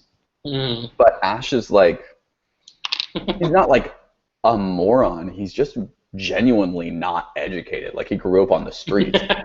So like he hasn't heard like, he doesn't, like he can read and stuff, but like he can't like tell you old legends or old stories aside from like probably a couple of folk tales from his village. And so like all of this stuff today I was like, man, this like kid would just be so overwhelmed like not knowing what to do. Like he did not sign up for this. Yeah. Man, this quick, and literally a lot of the spells that I took were like just things to like dick around, just be weird. Well, I mean, not really. Like they're all like they all also have their practical uses, but it's also like some of the things I picked. I was like, yeah, dude. I was like, he's gonna have some fun with this kind of stuff. So I took Skywrite, and like while we were traveling. Oh yeah, that's great. That's great. Lay down.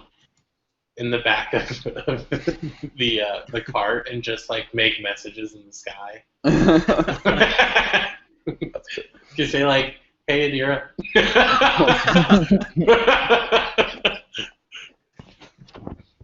It's going to be really interesting seeing how it plays into the eternal storm. Yeah. I don't think it's gonna work now. Well, I think it's just like punching a hole through the storm, and it's just like clear sky.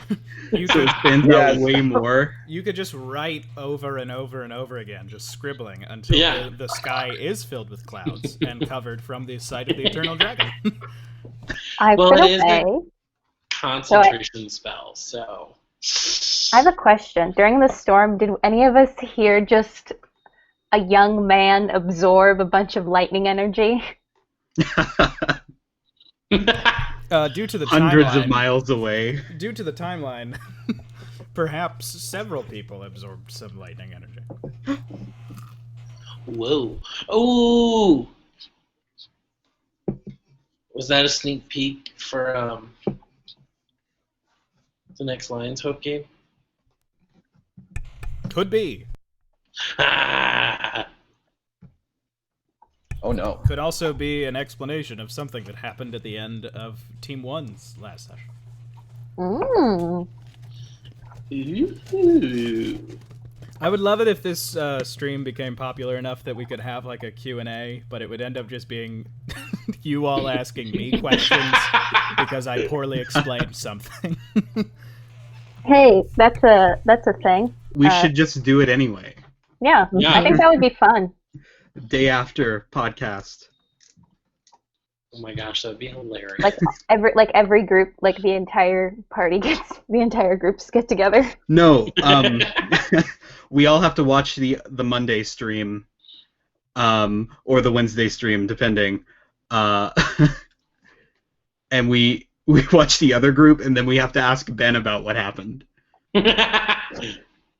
Or even better, Monday group plays, Wednesday group has to answer the questions that people ask for the Monday group, whether they watched it or not. That's the winner, I think. Yeah. Now, what did you think about Lady Naya, Goddess of Vengeance? Was she...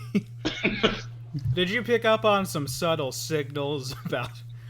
Oh, she was stunning. Definitely lesbian energy. All the lesbian energy right there. Oh, you also felt it? I liked the part where I got shot, and then she got shot. And then she took it far more gracefully than I did. I felt like she really took a little bit too much time breaking down my character's overall physical appearance. Like, I felt like I was in high school. Yeah, and I mean, she definitely, her 9th level spell is, neg. ridicule. Also, I have a question, Logan. Yeah. Is it just me, or does I feel like Arden exudes goatee energy?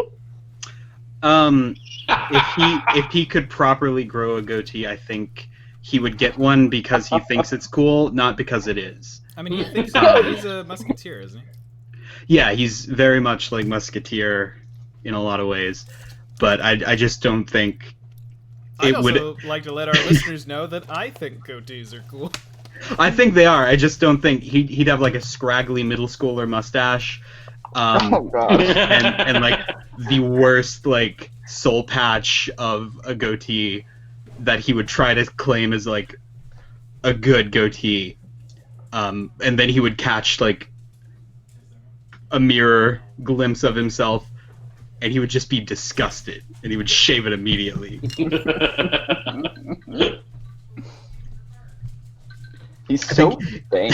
He probably went through a phase where he thought it was cool, and he just never shaved, like every middle schooler, and then it just didn't work.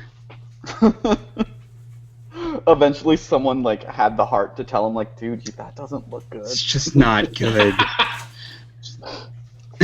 He's obsessively shaved ever since. Mustache. It's just not working for you, bud.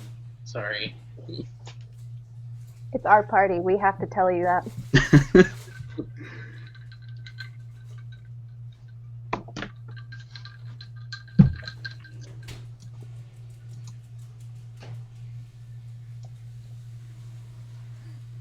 Where is Ben? It's time. Yeah, Ben. We all got real quiet because it's Oh, yeah. time. It's actually past time. Ben, you're a minute late. You said 7:39. 2 minutes late. Oh, fuck. Yeah.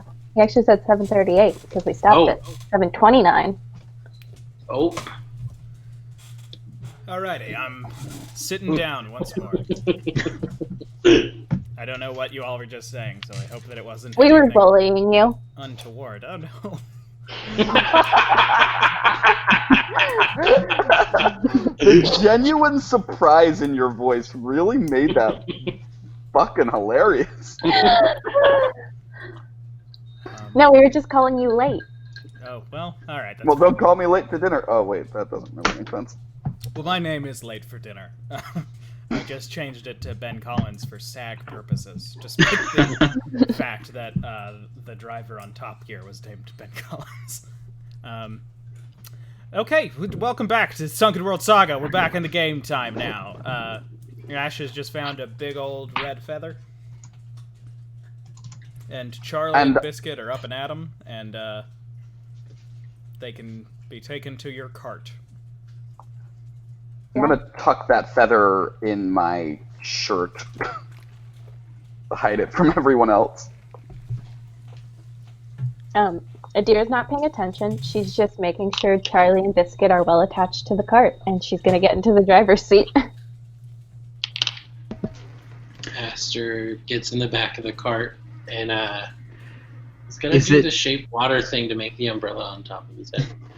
Is it kind of obvious to notice that he has a feather that's like half his size sticking out of his shirt?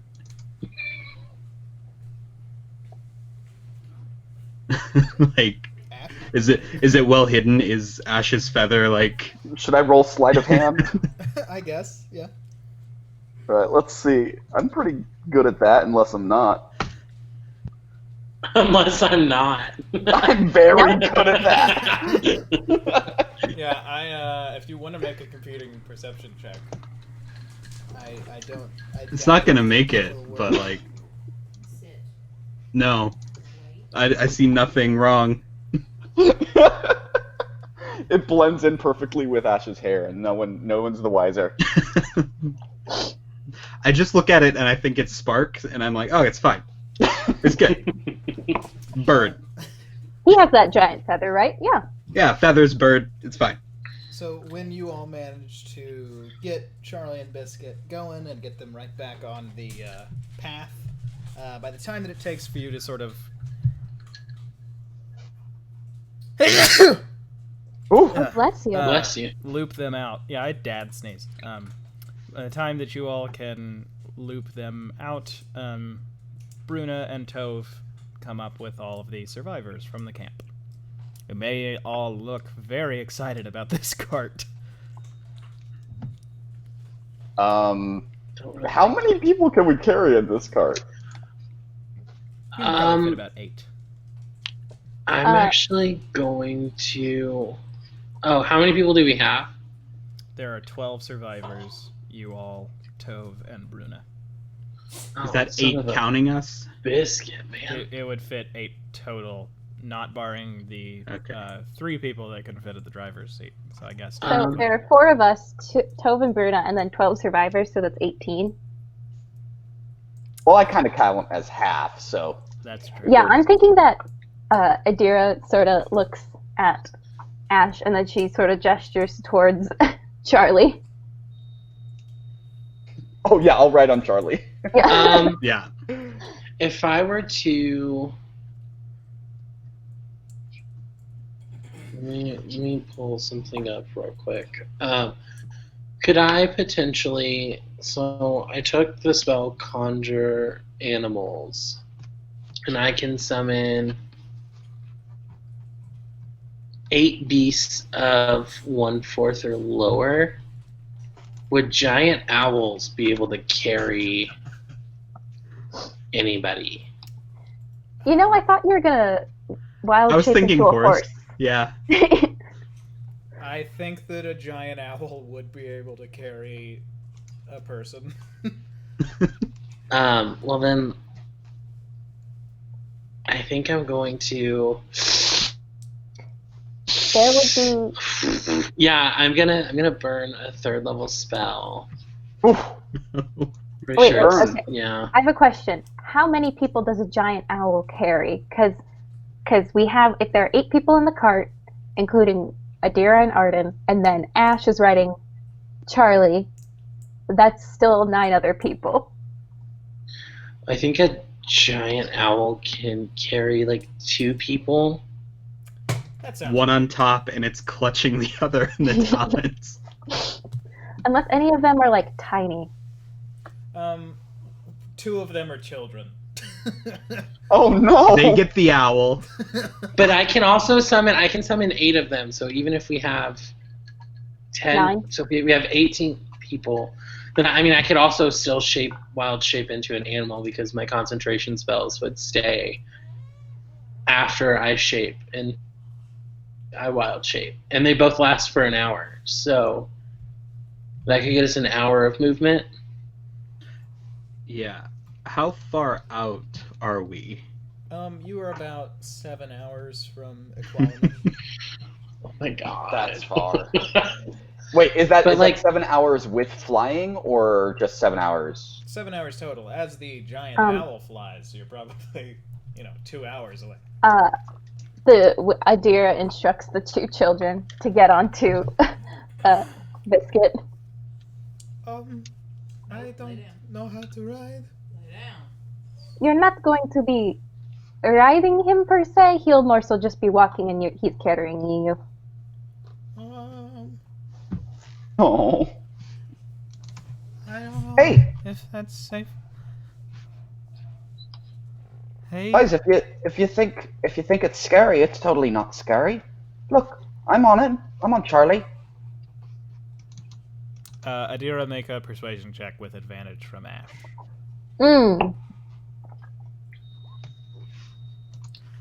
Thanks. That's not terrible. Okay. And they both, one of the survivors helps them get up onto the horse. And the 2 of them are just, clinging. One of them is, clinging to the straps over Biscuit, and the other one is, clinging to him. I guess I could make 8 riding horses instead of 8 Still giant only owls. an hour. Oh my god. Okay, so I solved the In problem all of the fairness, children. owls are We now definitely only faster. have 7 people. Maybe they could just walk and we'd switch places. Some of them would switch places. Yeah, that sounds good. People can walk. Yeah. I feel like that might slow us down a bit. Are we in a rush? I would think so with there being a storm raging and all. That's true. Okay, wait, how long does the spell last? An hour? Yeah, but I could cast it twice. And I think, can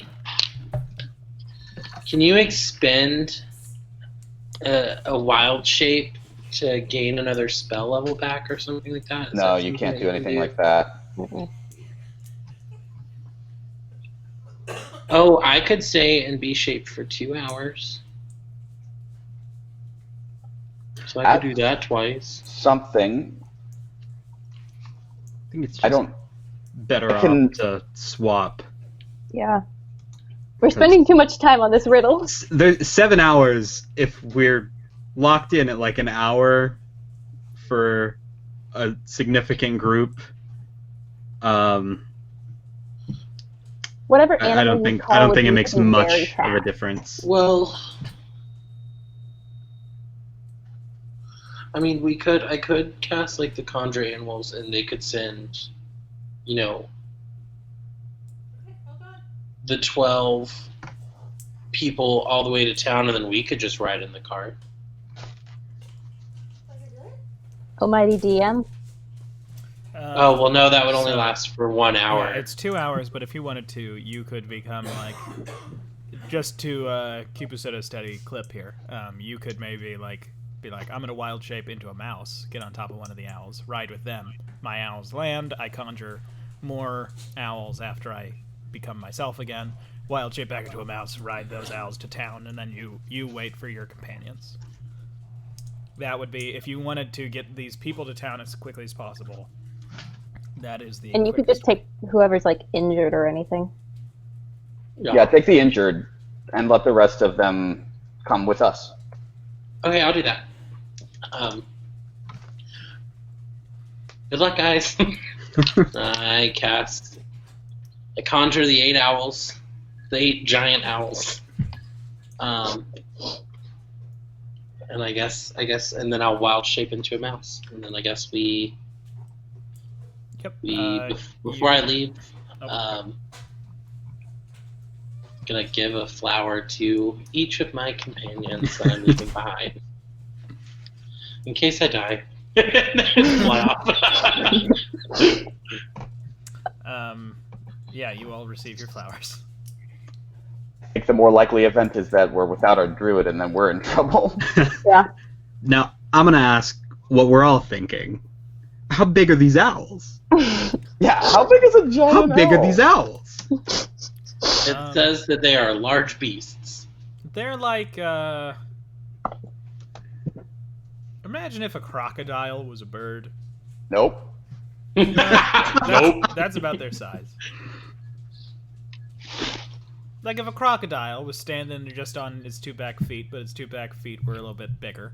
And it's And it has 180 degrees of head turning ability. Yeah.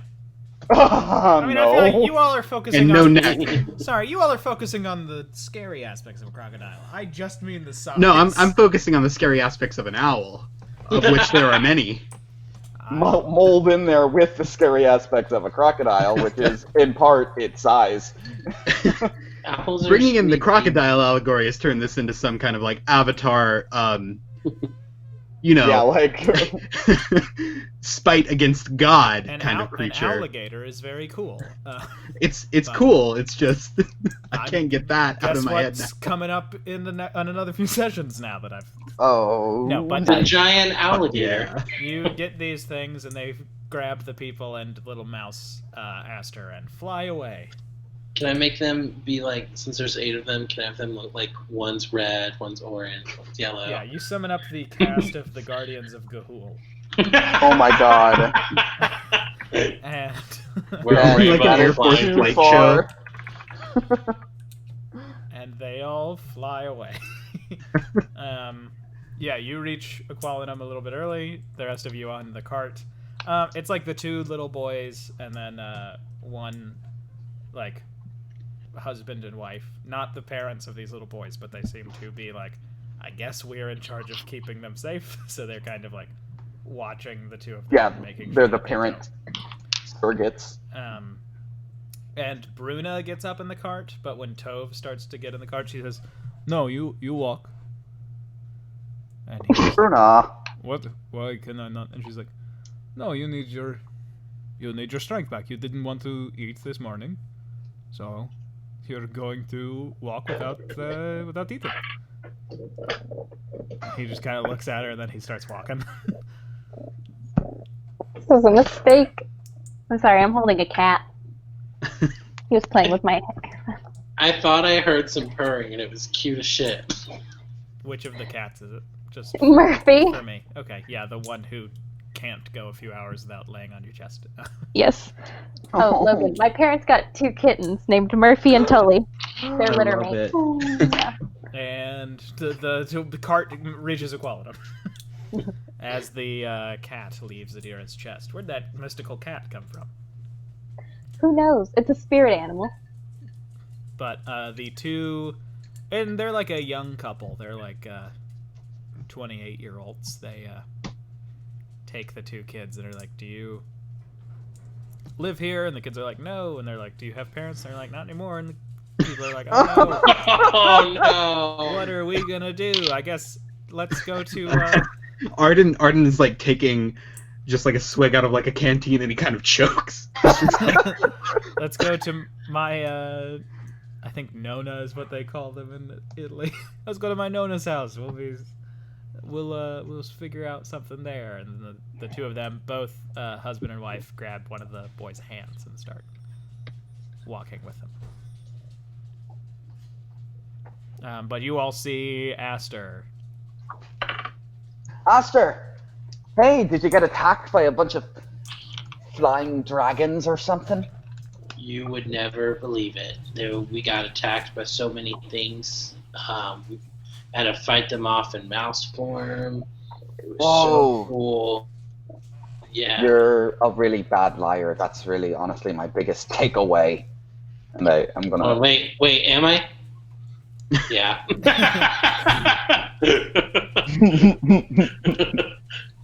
Yeah, I am. Can I say, before they got there, I went and got my armor. Your scale mail? Yeah. Yeah. With the studs from the giant lizards that you fought in our session 0. Yeah. Well, I don't think it was scale mail. I think it was just, I was just getting leather armor, but it was like... Yeah, studded leather. Sorry, did I say scale? Yeah. Okay, I meant studded. Sweet. A cat update. To make him happy, he's now just standing on my shoulders. Oh, that's even better. So you see Aster in some new studded studs. And Ooh, nice armor. Thanks. Wait, are you sure? I think it was scale mail. Sorry, not to... I think it was some sort of medium armor. Because I remember you making... It was scale mail because I remember you making a scale joke. No, well, it No, was using I was the just- scales. Yeah. But it was studded because they were like, well, we could give you regular studs way quicker, or... Oh, sorry. We could make that's not bad. scale mail, and it's going to take like a week. And we said, no, thank you. Yeah. That's right. Okay, that's right. Sorry. So, yeah, I can remembered I- the scale mail joke, and I was like, nuh-uh, something's wrong And it here. is studded because I think as a druid you only have... I can't do any metal or anything. Yeah. So... Could I have sold that other leather armor? You could. You make... I don't remember... I don't recall the personality that I gave the...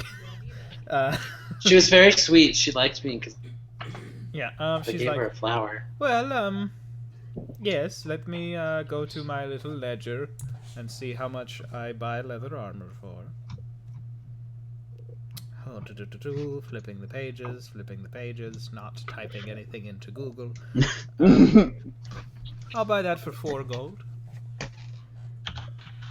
Oh, that sounds reasonable.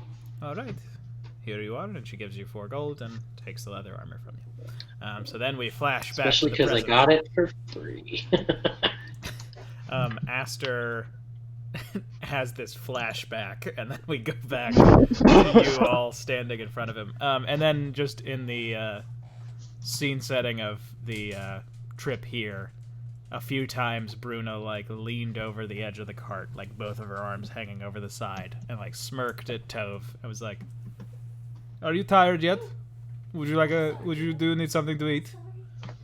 And he would just like keep walking in silence. That's what Adira's gonna tell Aster.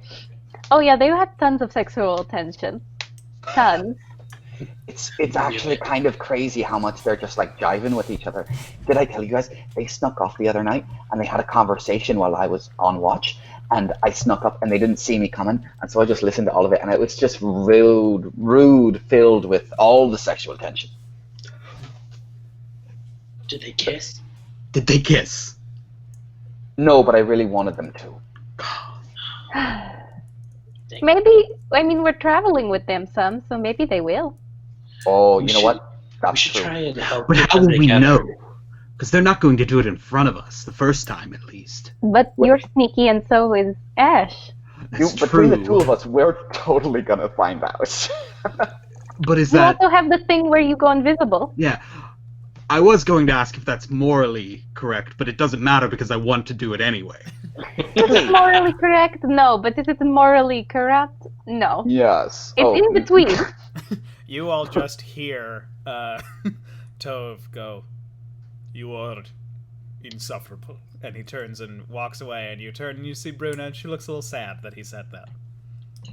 We should, like, parent trap them together. Yes. Let's not save the world. Let's save this family. Sounds like Okay, a good who's plan the to me. evil to-be stepmom? The Storm. It's In gonna be this some world, sorry, vague concept like duty or honor. Listeners, in this world, the Parent Trap, I sent this around to everybody. It's the most popular traveling minstrel show. Just a couple of guys with crumb horns come out, blow them, and then some guys with lutes come out and sing a song of It's actually Dennis Quaid, he runs a vineyard in California. it's headlined by a bard who's a trickery domain who does invoke duplicity and plays two different roles. Yeah. But she's the same person. It's an elvish woman named Lindsay Lohan. Okay, so you all are in the city. Shame about her. How it all went down years later. You all are in. Oh, did you hear she now has a tavern on the beach? Is she getting better? Is Yeah. Lindsay Lohan That's getting good. better? I've heard such good things about her, but, you never know. You all are in. What about I really Britney liked Spears? the handshake. You all are in Equalitum now. No more pop references. Even though Britney Spears' life would be a good D&D backstory. My no. mom, Those of you who my know, that's mom, who hilarious. is within earshot of me and can only hear my audio because I'm talking, just texted me, "Are you retelling the plot of The Parent Trap?" So good work, everybody. We got it. We made a joke that transcends the normal Dungeons and Dragons live stream audience. Oh my god. Wait, so your mom's not watching the stream? No. She's experiencing it live. So you all are in Equalinum.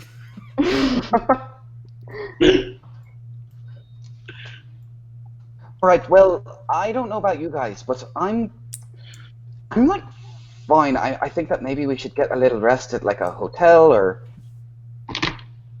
maybe, like, a nice crook in a tree. I don't know. But I'm good on stuff.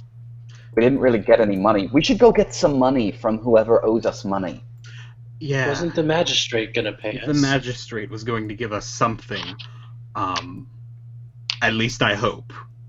I mean, you'd really hope so. We saved his Yeah. daughter, and we killed a cannibal wizard. Now, we didn't say we would kill him for him, but he did give us a down payment of 15 gold, I believe. Or, I do want to check. It was still burning when we left, with a magical fire that could not be put out. that is true. I want to check the Adventurers Hall if it's still burning. As you'll note, the title was deleted from the map. Okay. Oh, Wonder if his cousin's burnt been from the ground. notified yet. Yeah. I mean, how far could his family really be? You all go and check Well- the Adventurers Hall guild hall, and it is cinders laying on the ground. Can I dig through the rubble? You can.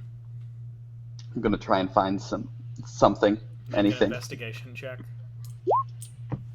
Oh, I get to reroll that because I am a halfling. Finally get to do that. Oh, lucky. Nice, perfect, exactly better. You find a little folder. You find a little folder with all of the notes that he got as pranks, where someone told him his cousin was dead. I'm gonna keep them and read them every night. Adira says, something to remember him by. That weird random man that I do not remember his name, but I'm going to be honest. It might sound insane. I don't think he's dead. do you think he's Death Dragon? No, I just don't think he's dead. I think he was insane to a degree. I think he escaped. Oh, you're talking about the guild? The Master? guild master, absolutely not dead. Mark it down, all of you, all three of you. He's not dead. Called shot from Arden. All right, I'll take that wager. And if he is, well, that's a shame, isn't it? If he's dead, you owe me 60 gold. That's like nothing. How do we declare, like, positive confirmation on him being dead? Well, Corp. And I'm also gonna get in on this wager, except for if he's not dead, you have to look me in the eye as I shape into a creature. never Me? mind, I'm out. Oh, yeah. Okay. Good. It's, Stand by it. that- He's not dead. That man is dead, but it is not worth the risk. No, not you, Ash. Okay. Oh, me. It's only Arden. I didn't have a problem with it the first time, so Oh. diminishing returns here. I think you were more disgusted on principle alone. It is disgusting, but I'm not going to vomit every time. Yeah, you didn't Right. vomit. I did. Yeah, we've gotten used to it. He turned into a mouse and none of us batted an eyelash. Oh, that's right. I didn't even notice. There just is- happened. You did turn Seven. into a dog in front of The me. owls that came time. from nothing. Where did they come from? Well, I mean, magic. The air. It's not Like- natural. The rest of us have magic. You're the only one that's like, ooh, that's weird, magic. That's another thing. You act as if it's entirely normal. Well, like, It I mean, is. like, it is, though. We did just kill a cannibal wizard. I mean, I grew up around, everyone where I lived can do what I can do. I'm just saying. I'm- I'm just saying. I mean, I don't- I have my god's blessing. That's why I have magic. I have the blessing of myself. Insight check. Yeah, make an insight check with advantage.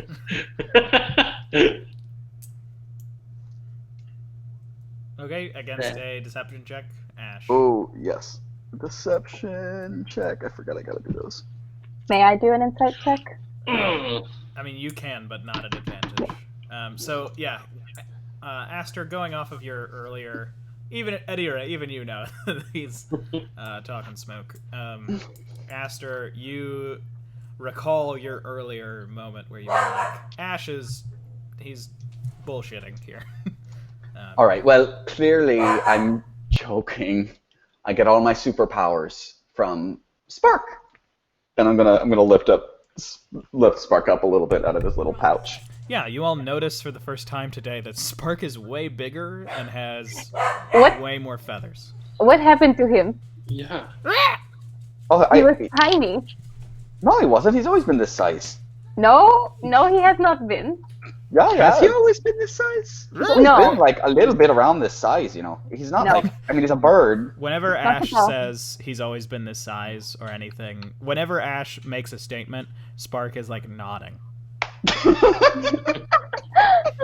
Aster has now caught him in 2 lies today. Is this going to Does be the not third? believe a single word coming out of his mouth. Natural 20. I think he has always been this size. I think you're right. you're reading too much into this, Lydia. He's a bird. Like, That's within a true. day period, he's not going to grow.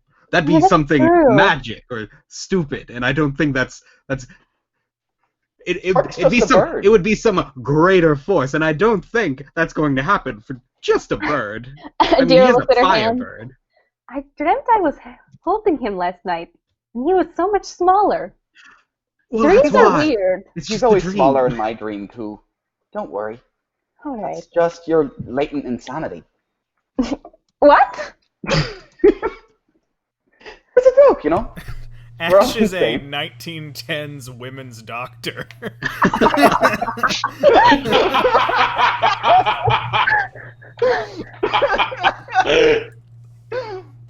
Sorry, I didn't. like I said, Ash is magic, or Spark is magic, and everything's fine. He's where I get all my powers from. His warlock patron is the gaslighter. Oh God.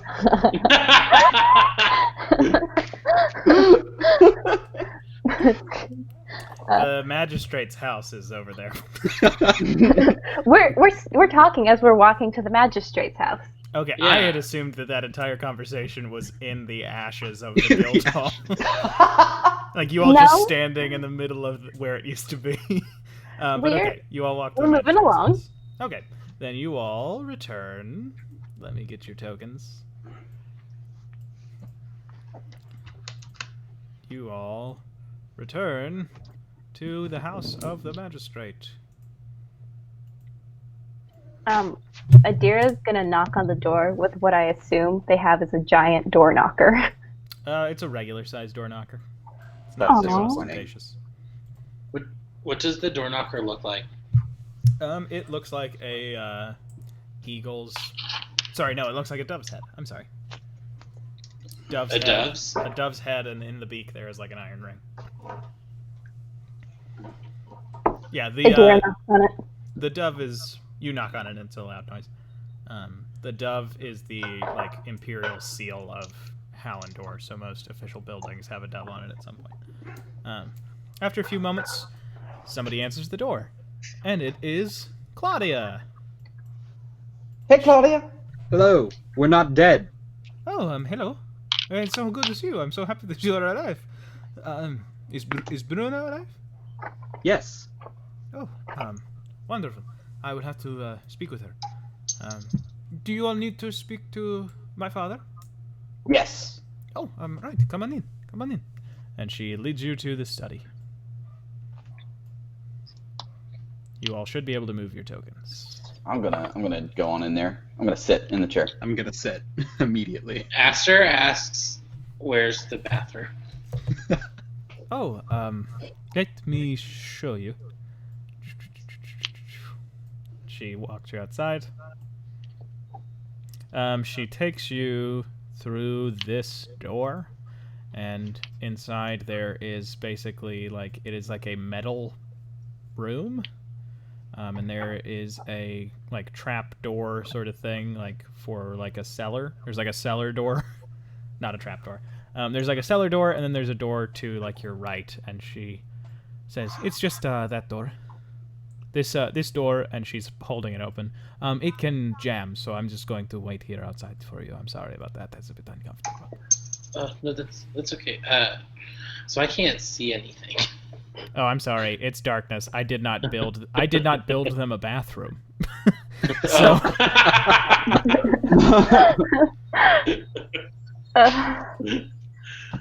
So is she in here? Is she staying in here? With she's me? not in. There is a She's- door that you can go through to get to a bathroom, a restroom.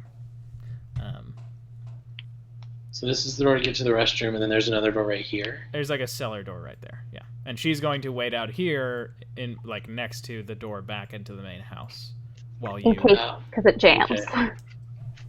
Um, Well, he's Adira- gonna wait in the. Sorry, you go. no, go ahead.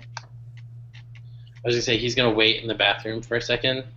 Does it flush? It does seem to have some type. It is like more advanced plumbing than you're used to. There is like a flush, but it's like a cord coming down from the roof that you would pull down. Well, he's gonna do that, and then he's gonna like slowly open the door to see if she's still out there, She is still out there. and he's just gonna slowly walk out. He didn't actually use the bathroom. He was gonna go snooping if somebody left him unattended, but she's there, so he can't. Right. What's over this way? Well, I guess that you all would have seen. It's just a hallway. Cool. With two doors going in two different spots. Adira's going to say, your daughter's fine, and we killed the cannibal wizard. She comes through, presumably with Aster following. Yes, I am fine. And, it seems that they have vanquished Vigdarvon. And the magistrate, when you all entered, said hello. But he's just like, this is wonderful. I believe I promised you some gold. Yes. Let me fetch that. And he goes over and pulls a drawer open from the side of this bookcase and pulls out a strong box, brings it over here, opens it up, counts out 200 gold. Ooh. And he sets it down. Adira's going to grab for it first because she knows how hungry Ash is for that gold. Yeah, that's fine. I thank you all. I will be honest, when this storm began overhead, I was a bit nervous. I felt that it was a foreboding. Yeah. About that, you should probably talk to Bruna before she leaves. Oh, is she leaving? Claudia says. Yeah, it's like she mentioned something about the end of the world and wanting to be back with her family. When you say end of the world, the magistrate's eyes go wide. And he says, oh, so it is the new storm then. Oh, you've heard of just it. goes, how the hell do you know about it? I didn't even know about it. I read a lot. I was a bit suspicious. I even made a joke to my lady wife, And he's gotten up and is walking to the bookshelf. that, oh, this storm rages on. It is like the new storm. Come. I thought it was simply a terrible one and thought the joke, but if a Yornish woman thinks that it is the new storm, then that is troubling. Do you know how we could help the wolf? He looks back and smiles and says, I don't think that the wolf is looking for help. I am not a religious man. and he comes back and sits down and has a book and places it on the table and opens it up and starts to flip through it. But Nice. I know that our ancestors, before a number of gods were declared illegal within the Empire, one sect believed in something very similar to the new storm. He flips through and he stops on a single page. Taitir, a god of war. For a single city-state, he was their patron god. In the myth of his life, he was born with the creation of our world, and when he died, there would be a terrible storm. And when the storm broke for the first time, he would be reborn once more as a child. But he would not be a god any longer. He would be born into the still beating heart of a mortal on the earth. And Ew. it would be the choice of that mortal whether or not they would feed into his power or take that power as their own. I believe that if you have an interest in helping the Night Wolf of the Yornish, I am not a religious man, as I said, but I've read many different texts out of curiosity. And I think your best bet is to find someone who feels he has a long-dead, lion-headed god beating in his or her heart. Their heart. Claudia says, "Thank you. You can just say they." And he goes, "I know. It's important." So, Okay. That is your best bet. And he slides it, the book across, and you see there's like an old style illustration of a man in like a Spartan bronze chestplate, with a sort of draped cloak over himself, but his head is the head with a mane of a big ass lion. Do you have any idea who has proclaimed to have the heart of this Tightir? In the northern section of the Empire, there is a order of knights that operate out of the Temple of Tightir. The Order of the Lion's Hope. If anyone would be keeping tabs on where this bastard would decide to pop up again. Again, this is... I doubt that it is literal. I'm not saying that somewhere I'm taking Barkley to the main someone's hall. heart burst open I'm gonna walk over with the power of a god inside. I simply mean that there is only one other similar myth in all our world to the idea of the new storm, and it is the myth of Tightir. The death of a god brings on a storm, and unlike what the Yornish believe, there is a way that a mortal is involved in deciding whether our world ends or survives.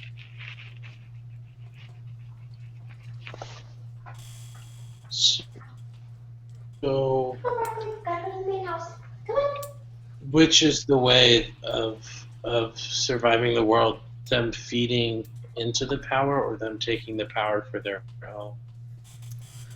Seems like it is feeding into Tightir's power himself, from what I've read.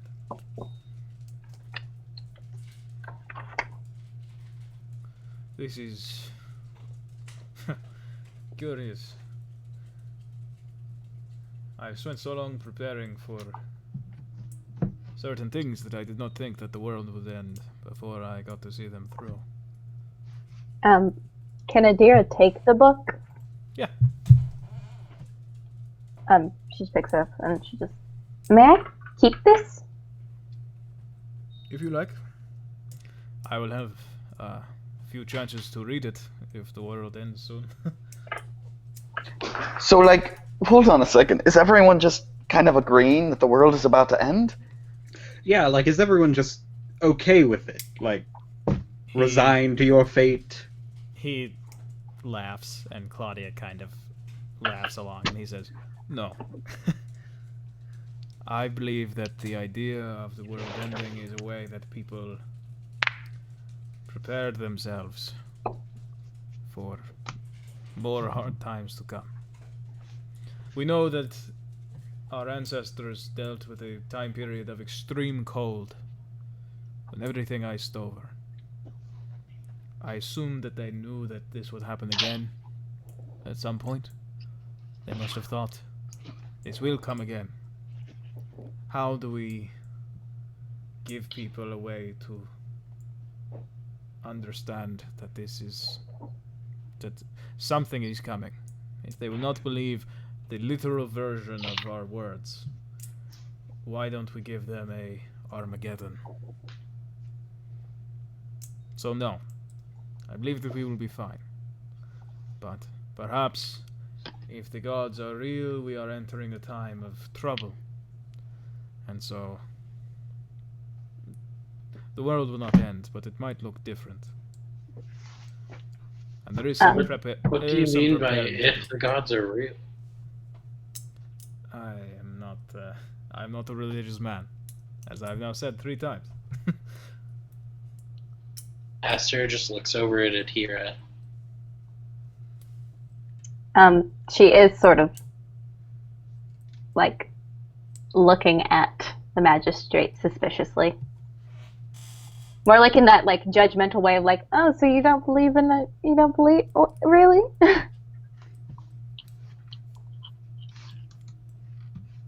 I guess she's looking at him in a judgy way. Adira just Aster's just like go ahead. pointing back and forth, like, but she and power God. Adira she's already standing, so she can't stand up. She just simply says, "Thank you for this book. Is there a temple or an order of the Lion's Hope in town?" No, they only operate out of a single city. In which city is that? He opens his mouth to answer you, and there is a crying somewhere within the house. And Claudia says, "Oh, that must be Nico." And she looks down at her father and then says, "I suppose I could go and I'll go check on him." And she starts moving off. She disappears further into the house. Is there a baby here? Yes, my nephew. My brother died, and my wife was gracious enough to allow me to bring him into her home. Oh, I'm sorry to hear that. How did your brother die? Politics are complicated. I see. who's your brother? He was a writer, a historian. He was working on a book about the first emperor, and things got out of hand. I don't imagine you all have very strong opinions on the Hallandor Empire and how it operates and all that, so I will not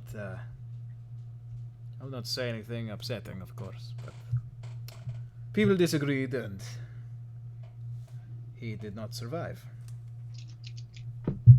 Was there something controversial in his book?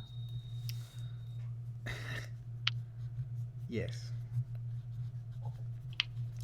But you forgive me, I love my brother and will not speak ill of him, but it is also dangerous to speak with unaffiliated types about things that are not popular within the Empire. Do you have his manuscript? No. He like looks down before he says that, and he says, "No. I believe." Where does he look? Burned. He looks down at his desk before like flicking his eyes back up to make eye contact with Adira. Gotcha. I do not have it. Adira is standing behind Ash, so she's gonna reach down and squeeze his shoulder and hope that he knows to sort of maybe somehow get the magistrate out of the office or distracted. Sure. The city, by the way, where the Temple of Taitir is Lysere. It's to the north. Thank you. Thank you. Mr. Magistrate, Yes. would you mind showing me the way to the bathroom? Oh, of course. And he gets up and leads you to the door. And You climb on I him. suppose I could give you a piggyback. And while he is out there, actually, I'll go ahead and say what he does. He basically opens the door and he points you towards the bathroom. Then there is the cellar door, and he says, "The bathroom is that one." Then he turns and starts walking back to his office. There is about 45 seconds where you all can go through his desk. Adira snaps towards Arden and says, "We need to look for that manuscript." Okay, all right. We're doing this. Insist. We're doing this. Okay. Investigation checks, both of you. Nice! Okay. You I have no clue. Adira, you get down and you find underneath there's a small button, and when you click on it, something like falls, like a hinge opens, and a sort of like trapdoor opens under the desk, and there is a small strong box. It is locked. It is attached to the desk. Aster is going to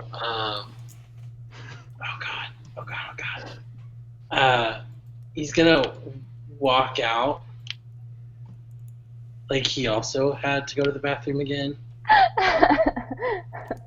and maybe try and meet up with the magistrate. Yeah, you come upon him in the hallway. Oh, sorry. I also had to use the restroom. All right. Well, your friend And- is still in there, so wait Well- outside. Yeah. Well, while I have you here for a second, Can you tell me more about? You seem like a very well-read man. About the giants, and I'm trying to like stall for a little bit more time. Okay. Can I try picking the lock? Yeah, you can. Love how Okay. down y'all are for this. Thank you. I do want to look at a deer and go, I'm not good at this. My skills lie elsewhere with my voice and general sense of being, not so much with my hands, but I will try. I could try to break the lock if after. We will try that after. Give me that thieves' tools check. Thieves' tools check or a sleight of hand? Thieves' tools check. Do I have proficiency in that? Yes. Yeah, You're as a rogue. Because rogue, you it's- just pick it up first level. Yeah, it's not like... Oh, it might be that you might not have set a value. Just make Yeah. a dexterity check and add your proficiency. Okay. Wow. Okay. Oh, Yeah, you basically you're like, my skills lie elsewhere. My Click. skills lie out. I'm giving her the explanation as I'm picking the lock. Not looking at the lock Yeah, either. no, yeah, you're not looking at it, and you just hear a click. And you open it up, and there are several packets of documents. And there is also a signet ring and a small patch of cloth that both have the same symbol. It's this'n. A What is the rose where the symbol? thorns are like fangs. oh boy. Oh, so I myself know that, not my Fuck character. it. I Okay. take it all. It's all Okay. going in a bag. Door is closed. It did something open when we hit that button to latch this, or was Yes, it like so you would just be a pop able, down? you could like push it back up and you hear it click. Close. Yeah, I'm doing all that. It's in a bag. I'm like, I have it. Okay. I stand. Adira stands right back up and then immediately rushes right back and just sits down in the chair that Ash was in. I'm going to make myself look like I was doing nothing. And I go and I look at the books. Okay. Back in the hallway, the magistrate is just like, oh, well, let me get back into my accent. The giants, what do you want to know? Oh, well, I heard that there were only a few left. There was one about like a storm, and then we kind of killed a fire giant. I mean, he was already like basically dead, Right. and we just kind of like put him out of his misery.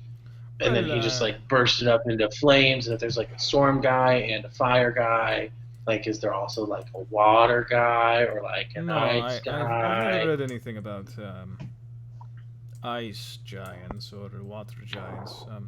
I had heard that there were giants of the sky.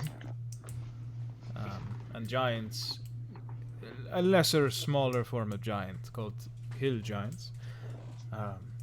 But they giants have appeared a few times throughout the history of various parts of the world, and he just kind of gives you a history lesson, where he's just like, yeah, giants, in several times of great strife, giants have showed up. A lot of them have died, and then the rest have gone into hiding. And Esther, like Ash so finishes using the figured out a little bathroom. bit. and Did he actually use the bathroom? Yeah, absolutely. Ash, If you have the did chance. not- I'm I actually mean, gonna yeah. roll an insight check to see if Ash actually got it, or if he just went to use. Yeah, Ash didn't get your memo. He just went to the bathroom. okay, by the time that you finish, though, Ash, the magistrate is going back inside. Hey guys. Oh. What are you doing here, Aster? Do you need to use the toilet again? Well, I kind of told him that I did, so I should probably. Oh wait. Oh, I shouldn't have said that. Yeah, I gotta go. Ash, make another insight check. Okay. Maybe- No idea. Maybe you believe him, maybe you don't. So Can I check that cellar door?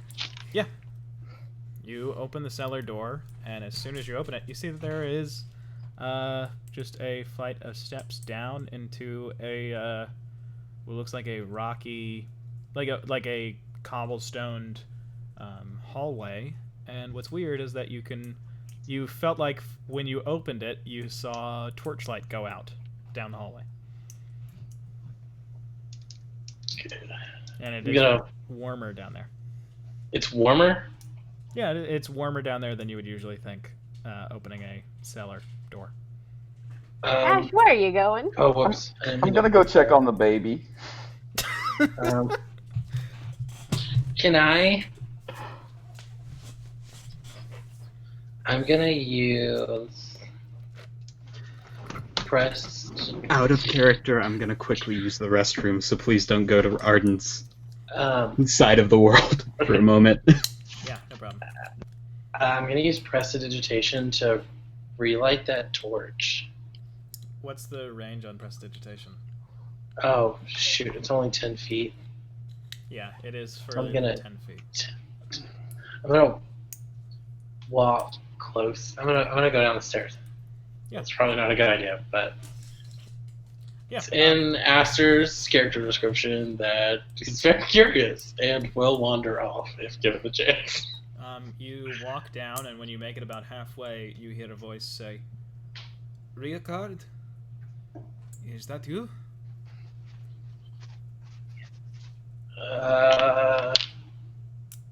Yep.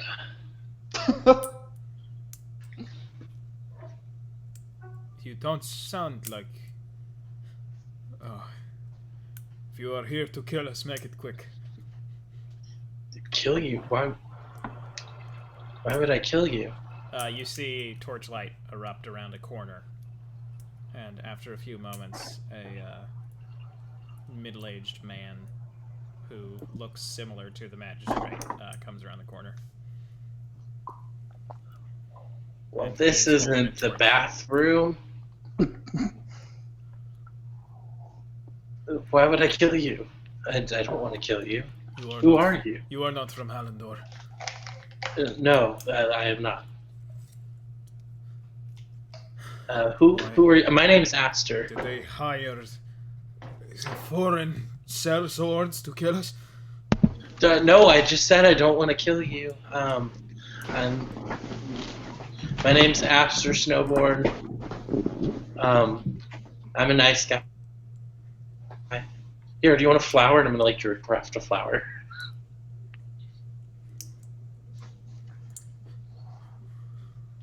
Hey Ben, how's the baby? Baby's still crying, and you can hear Claudia singing to it. Which room? Oh. This room? Yeah. Alright, I'm gonna go in it. Okay. I've got a quick question. Yes. Did we know the magistrate's name? Ludin. Ludin. I have that in my notes, for sure. Who the hell is Riacard? And who the hell is this guy? Ash, when you open the door, you see like a 12-year-old boy, laying in this bed, just like on his side, kind of angrily looking over, and Claudia, who is like rocking a baby in her hands next to this bed. Hey Claudia, how's the baby? Why are you in here? I Why wanted would to you see come the in baby. here? Why would you want to see a crying baby? He needs to go to sleep. Well, I want to cheer him up. How would you cheer up a crying baby? I'm gonna. Riacard, do you need to go? Do you want to go get some fresh air, Riacard? And the young boy gets up and walks outside. My bad. And I'll just back slowly out of the room. Close the door behind me. Where's Riacard now? Is he walking down this way? He has gone like outside. I don't have a token for him because I didn't Okay, think that he cool. would come into play. Okay. Too bad. We're interested. Foolish. We're interested. Can I check Here, this? I'll get I'll get the young man a merchant token. Can I check this remote? Sure. You open the door, and inside you see a beautiful woman who's about 5 years younger than the magistrate, lying in bed. I'm just gonna close it. Asleep. I'm gonna close the door. Probably shouldn't be snooping around that much. Back to downstairs. You in front of this man, Aster. He points the torch at you and says, "I can't let you go. What? Why? I'm not. If you I don't tell even know anyone- who you are. If you tell anyone I am here, my brother and his family will be killed, and then they will come and kill all of us. Can I try and make like? Does he look like the magistrate? He does. They have similar facial structures. They're about the same height. Oh. Wait, I have a. You don't happen to be the guy upstairs' brother, do you?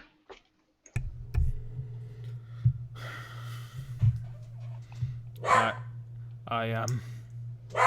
Stop it. Oh. I have a great many questions for you then. So there's like the end of the world going on outside, and he told us that like you might know a lot about that. Or am I mistaking that? That is the magistrate. He knows about the Empire's first emperor, and that's why he's probably hiding in the cellar because he's an enemy of the state at this point for what he's trying to write, and the manuscript that Adira and Arden just stole. Okay. What's up? Well, your secret's safe with me. Don't worry. I won't tell anybody, I pinky swear. How many of you are upstairs? How many? Answer me on this, Like boy. including myself, or no? Sure.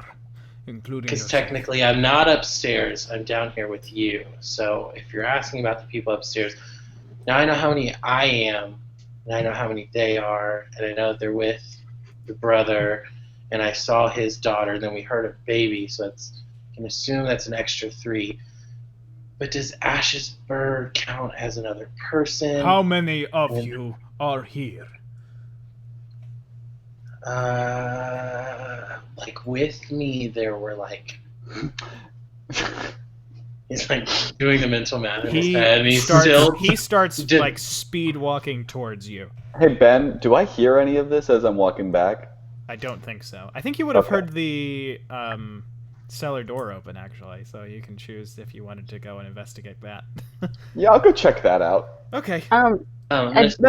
No, I won't actually. That doesn't really feel like it's something Ash would do. I'm really like, okay, well, including me, I'm gonna say there's probably about 5 of us, and that's also including the bird. Fine. And he reaches you and just like shoves past you. So, aren't you like hiding? Apparently not anymore. Do What do you not mean? go down there. Follow me. Come with me. Okay. And he brings you up through the cellar door, closes it behind you, and then he storms in. So you all, in the study, a man who looks a lot like the magistrate, but is wearing, like, very simple robes, just, like, shoves the door in. I think Aster might be taking a poo. Luden! You have not kept a leash on your guests. And the magistrate just, like, pops up.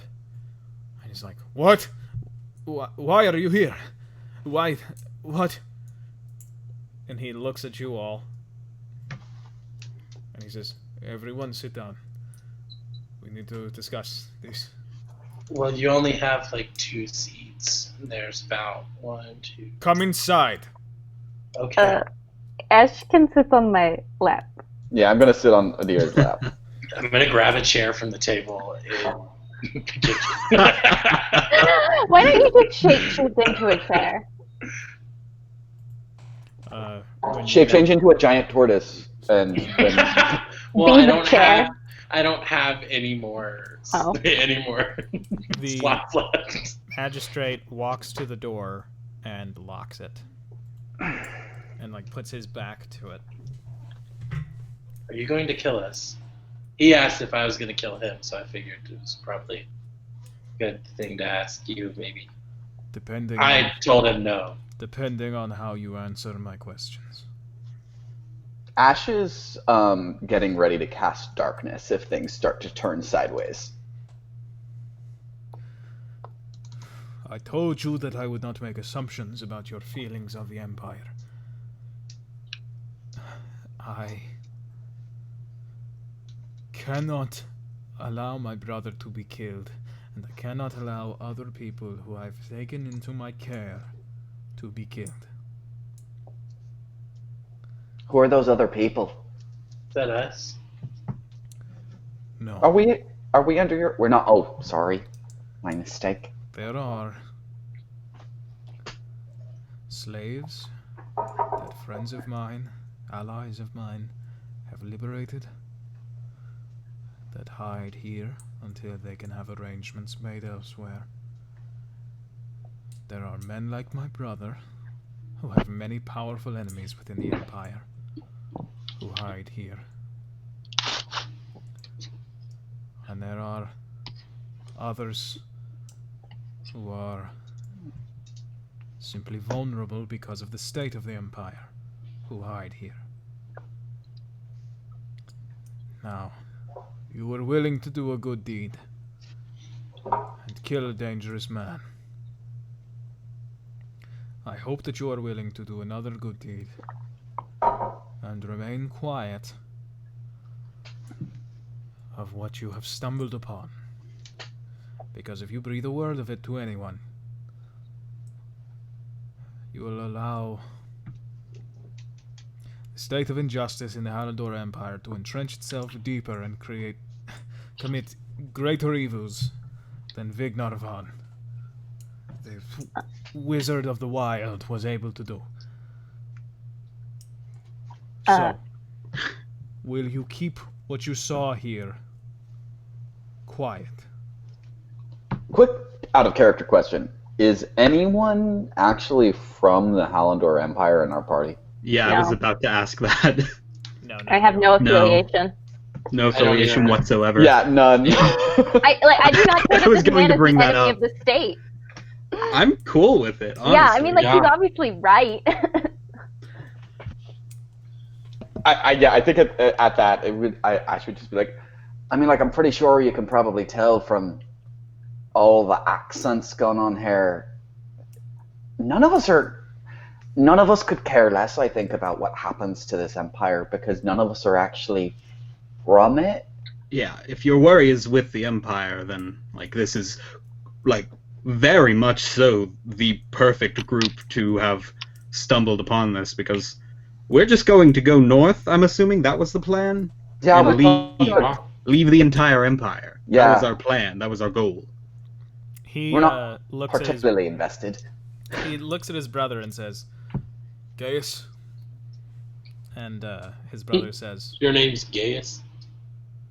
he looks at you and says, "Yes, it is. Answer his question again. Will you keep this private?" And everybody make a wisdom saving throw.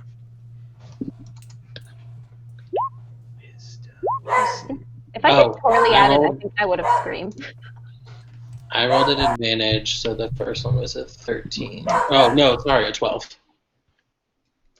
Okay, all of you except for Aster save on Zone of Truth. So, Aster, you have to tell the truth if you're going to speak. Adira speaks honestly anyways.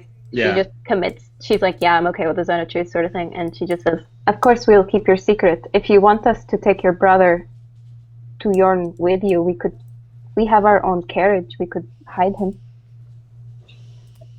Yeah, and I'm pretty well connected up north. I'm completely fine. I'm going to not utter a word of this.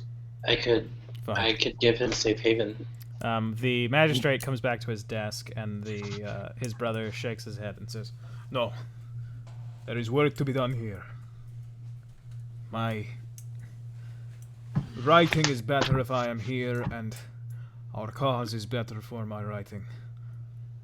Adira's gonna just like look at Arden, like just slide her eyes over to Arden and feel Arden is terrible. not looking at Adira whatsoever. He's giving no indication that tracked whatsoever. Okay. Well, It's a good thing Aster wasn't in the room because he doesn't know what happened, and he can't lie. It seems like you have the whole undermining the state thing going on. And I honestly do respect that quite a bit. Yeah, screw the man. So, the magistrate sort of like puts his fingers to his mouth, and he lets you keep talking a little bit. I mean, that's really it. Like, we are not a permanent fixture in this environment. We're leaving soon. Bruno was honestly probably going to come to talk to you or Claudia within the hour. So, you'll know our plans, spoken by her. We're not staying here. We can leave. None of us have any stake in revealing your secret. You've done us a favor, we've done you a favor. Let's just call it even. Yeah. You said stuff about your writing being more beneficial here. I mean, if you do writing on the road, I could cast a spell that,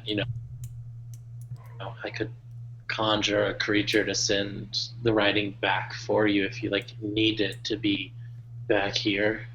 It seems like it's a bit. Gaius shakes his head and just says, My writing is my way to fight for what we believe. Adira again looks at Art, tries to like make eye contact with Arden. I mean, I'm cannot not imagine, trying to. I cannot imagine writing with my whole soul if I am far from home. And besides, my son is here. I am only able to see him by being here. I mean, he could come with you. No, he could not. Eyes are kept on my brother because of my son being here. He was foisted onto my brother to ensure that those eyes could be put in place, despite the fact that they knew my brother would know of them. So no, I will remain here. and the magistrate says, if you are not friends of the Empire, perhaps I could lend you further aid. Answer me one question. Will your writing guarantee, in some capacity, that the Empire and whatever dangers it does pose to the innocent folk will be changed for the better? It will only get better if people work towards it. And the magistrate waves his fingers and is just like, Be calm, guys. I can offer you more aid if you are no friend of the Empire.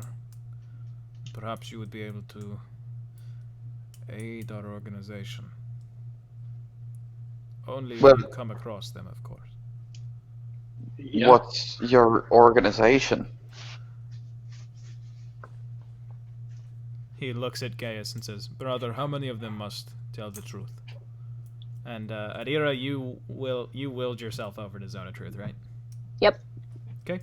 And then just asked her otherwise? Yeah. Mhm. Okay. And he says, 2.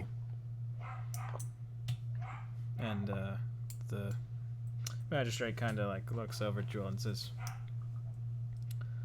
fine. We are called the Fangs of the Jackal. We are an organization who seek to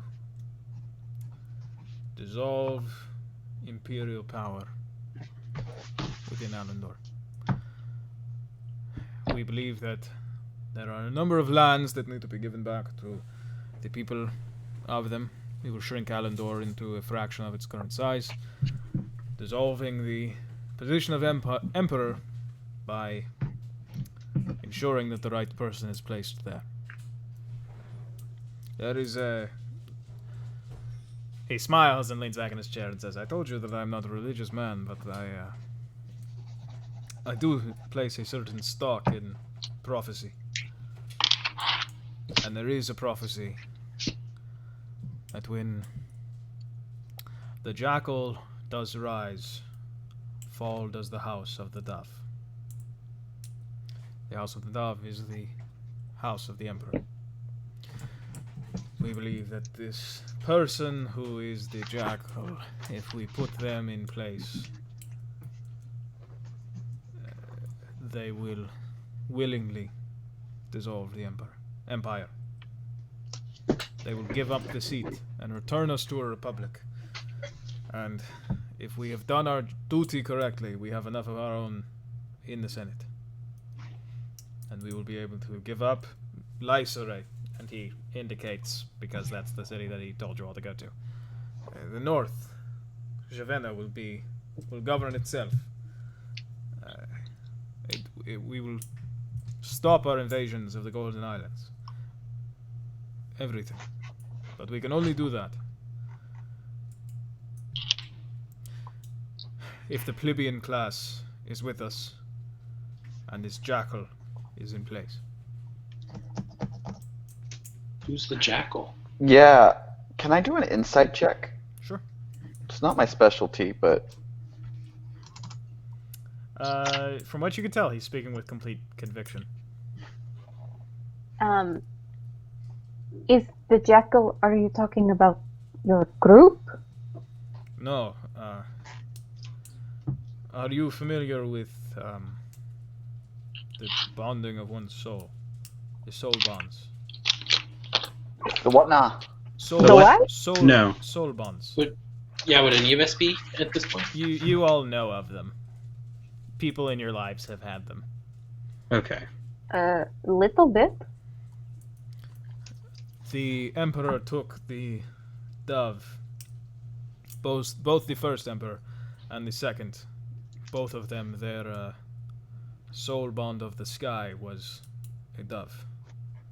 So that was chosen as his sigil, and has been the sigil of the emperor, even if they do not share that particular bond. We believe that somewhere there is someone whose soul bond of the claw is a jackal. Huh. And they should be the ruler of Helendor?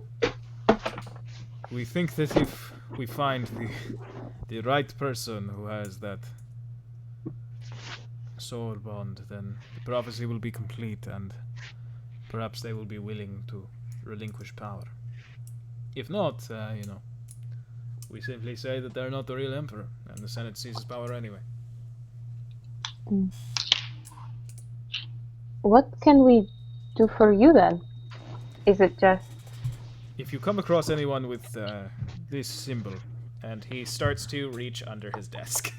I am going to stand up at this point and say, well, now that we know that you are speaking with conviction, truthfully, I can't bear to actually sit here with the knowledge that I do have, and I want to pull out the manuscripts and say, we thought it would have some sort of help with what we were going to do in the north.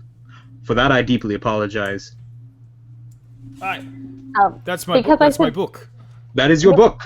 Did you read it? I have Because not. Oh, Dira subjected herself I would to it. like to, Wait. but it's clearly a manuscript. what? When you do finish it, I would gladly, but What were you saying? I have not read anything. Adira just simply shouts out, "It was my idea. I'm so sorry. I had Ash go to the bathroom. I'm so sorry." Wait, you what? I would advise stronger lock, not a button under the desk. Maybe the cellar. He really, it just, he was looking at me and he quickly unlocked it and as she went to the bathroom because I Here is squeezed your a shoulder. signet ring. I went to the bathroom because I needed to take a piss. Have What the are you signet talking ring. about? Here's a piece of cloth with Oh my some God. symbol on it. I'm assuming it's the one you're talking about. Want to clear the air here. Yes. Clear the air. I did leave to go Truthfulness. to the bathroom to distract you a little longer. I am sorry. Right. And I would like to say that I accidentally stumbled upon the cellar door, but I was just actually very curious, didn't know it was down there. Sorry about that, can't lie. Yeah. All right, as far as everyone's being honest, I did go and walk in on the baby, and Claudia got very mad at me. Well, so, yes, the symbol on that piece of cloth and on that ring is the symbol of our order. If you find imagery like that, or in a few rare occasions, that exact picture, it is worth checking with the person who put it there, wherever you find it. Great, and so sorry again. Of course. Did you, I assume that you took my brother's book, and he's got enough to take the stuff back. I Yeah, assume no, I'm that you handing him the book. Took my brother's book because you were I thought- curious. Yeah, Primarily. I thought the book might have something to do with stopping the end of the world, but who knows? Maybe No. like the Hallandor Emperor, something of that And- line. No. Gaius just says, no, it's just a biography of Eleutherius. Well, I feel like that might still chance play some part. Well, would you Your, like your brother, to be fair, guys, your brother did sell it as though there was something scandalous about the book. Yes, well- That caused you to die. Yes, You were I- murdered for this book. I mean, that is why I'm hiding. I would have been murdered if I did not disappear. Okay. Is the book scandalous? Yes. Look at the title.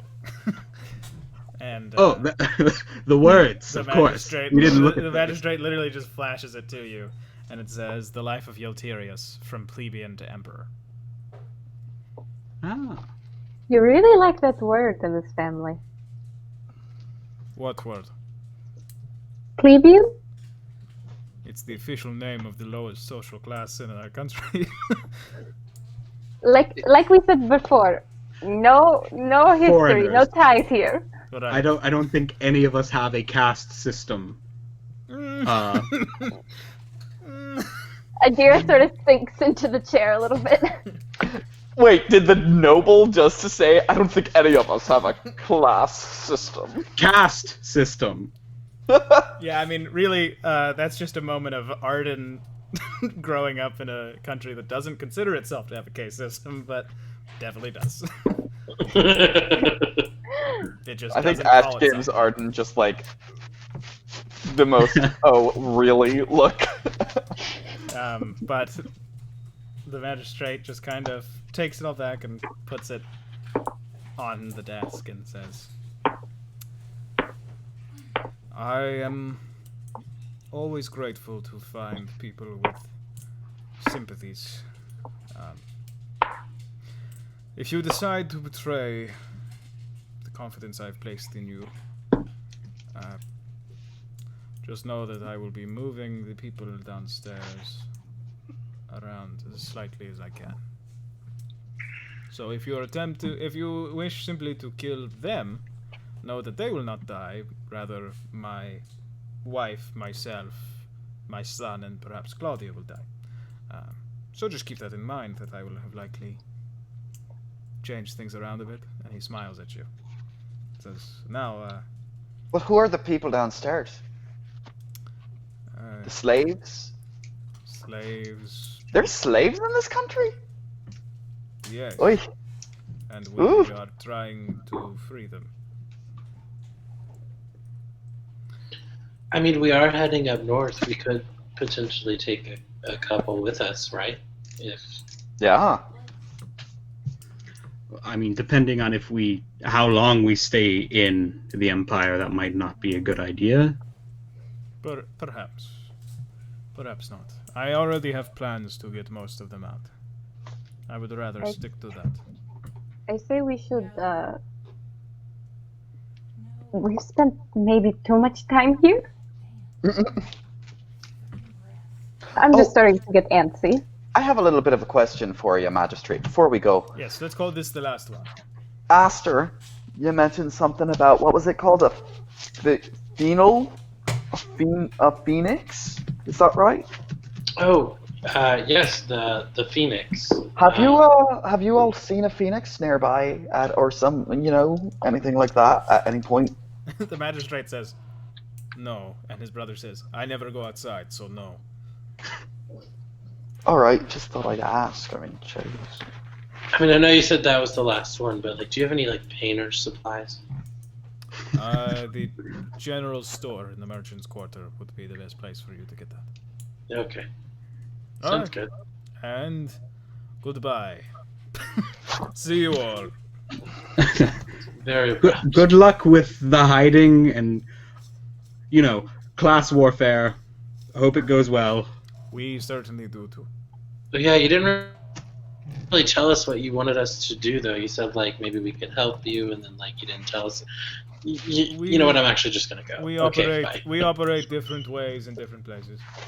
But you all leave, and before we finish tonight's session, I have a little scene that you all might like to do. So, Sure. Yeah. Esther, why don't you go ahead and go to the merchant's quarter to see the general store? Okay. Oh my god, is it gonna finally be the puppet show? There's a puppet show that Ian and Connor have already seen, because they didn't say, no, we don't want to watch the puppet show. I'm just joking around. This is all a joke. But you go here, and you're going towards the general store, which is this one. Dude. And you notice someone is coming outside as you walk towards it. Oh. It's Bruno, Hello. and she's holding some stuff. She got condoms. And she sees... What is she holding?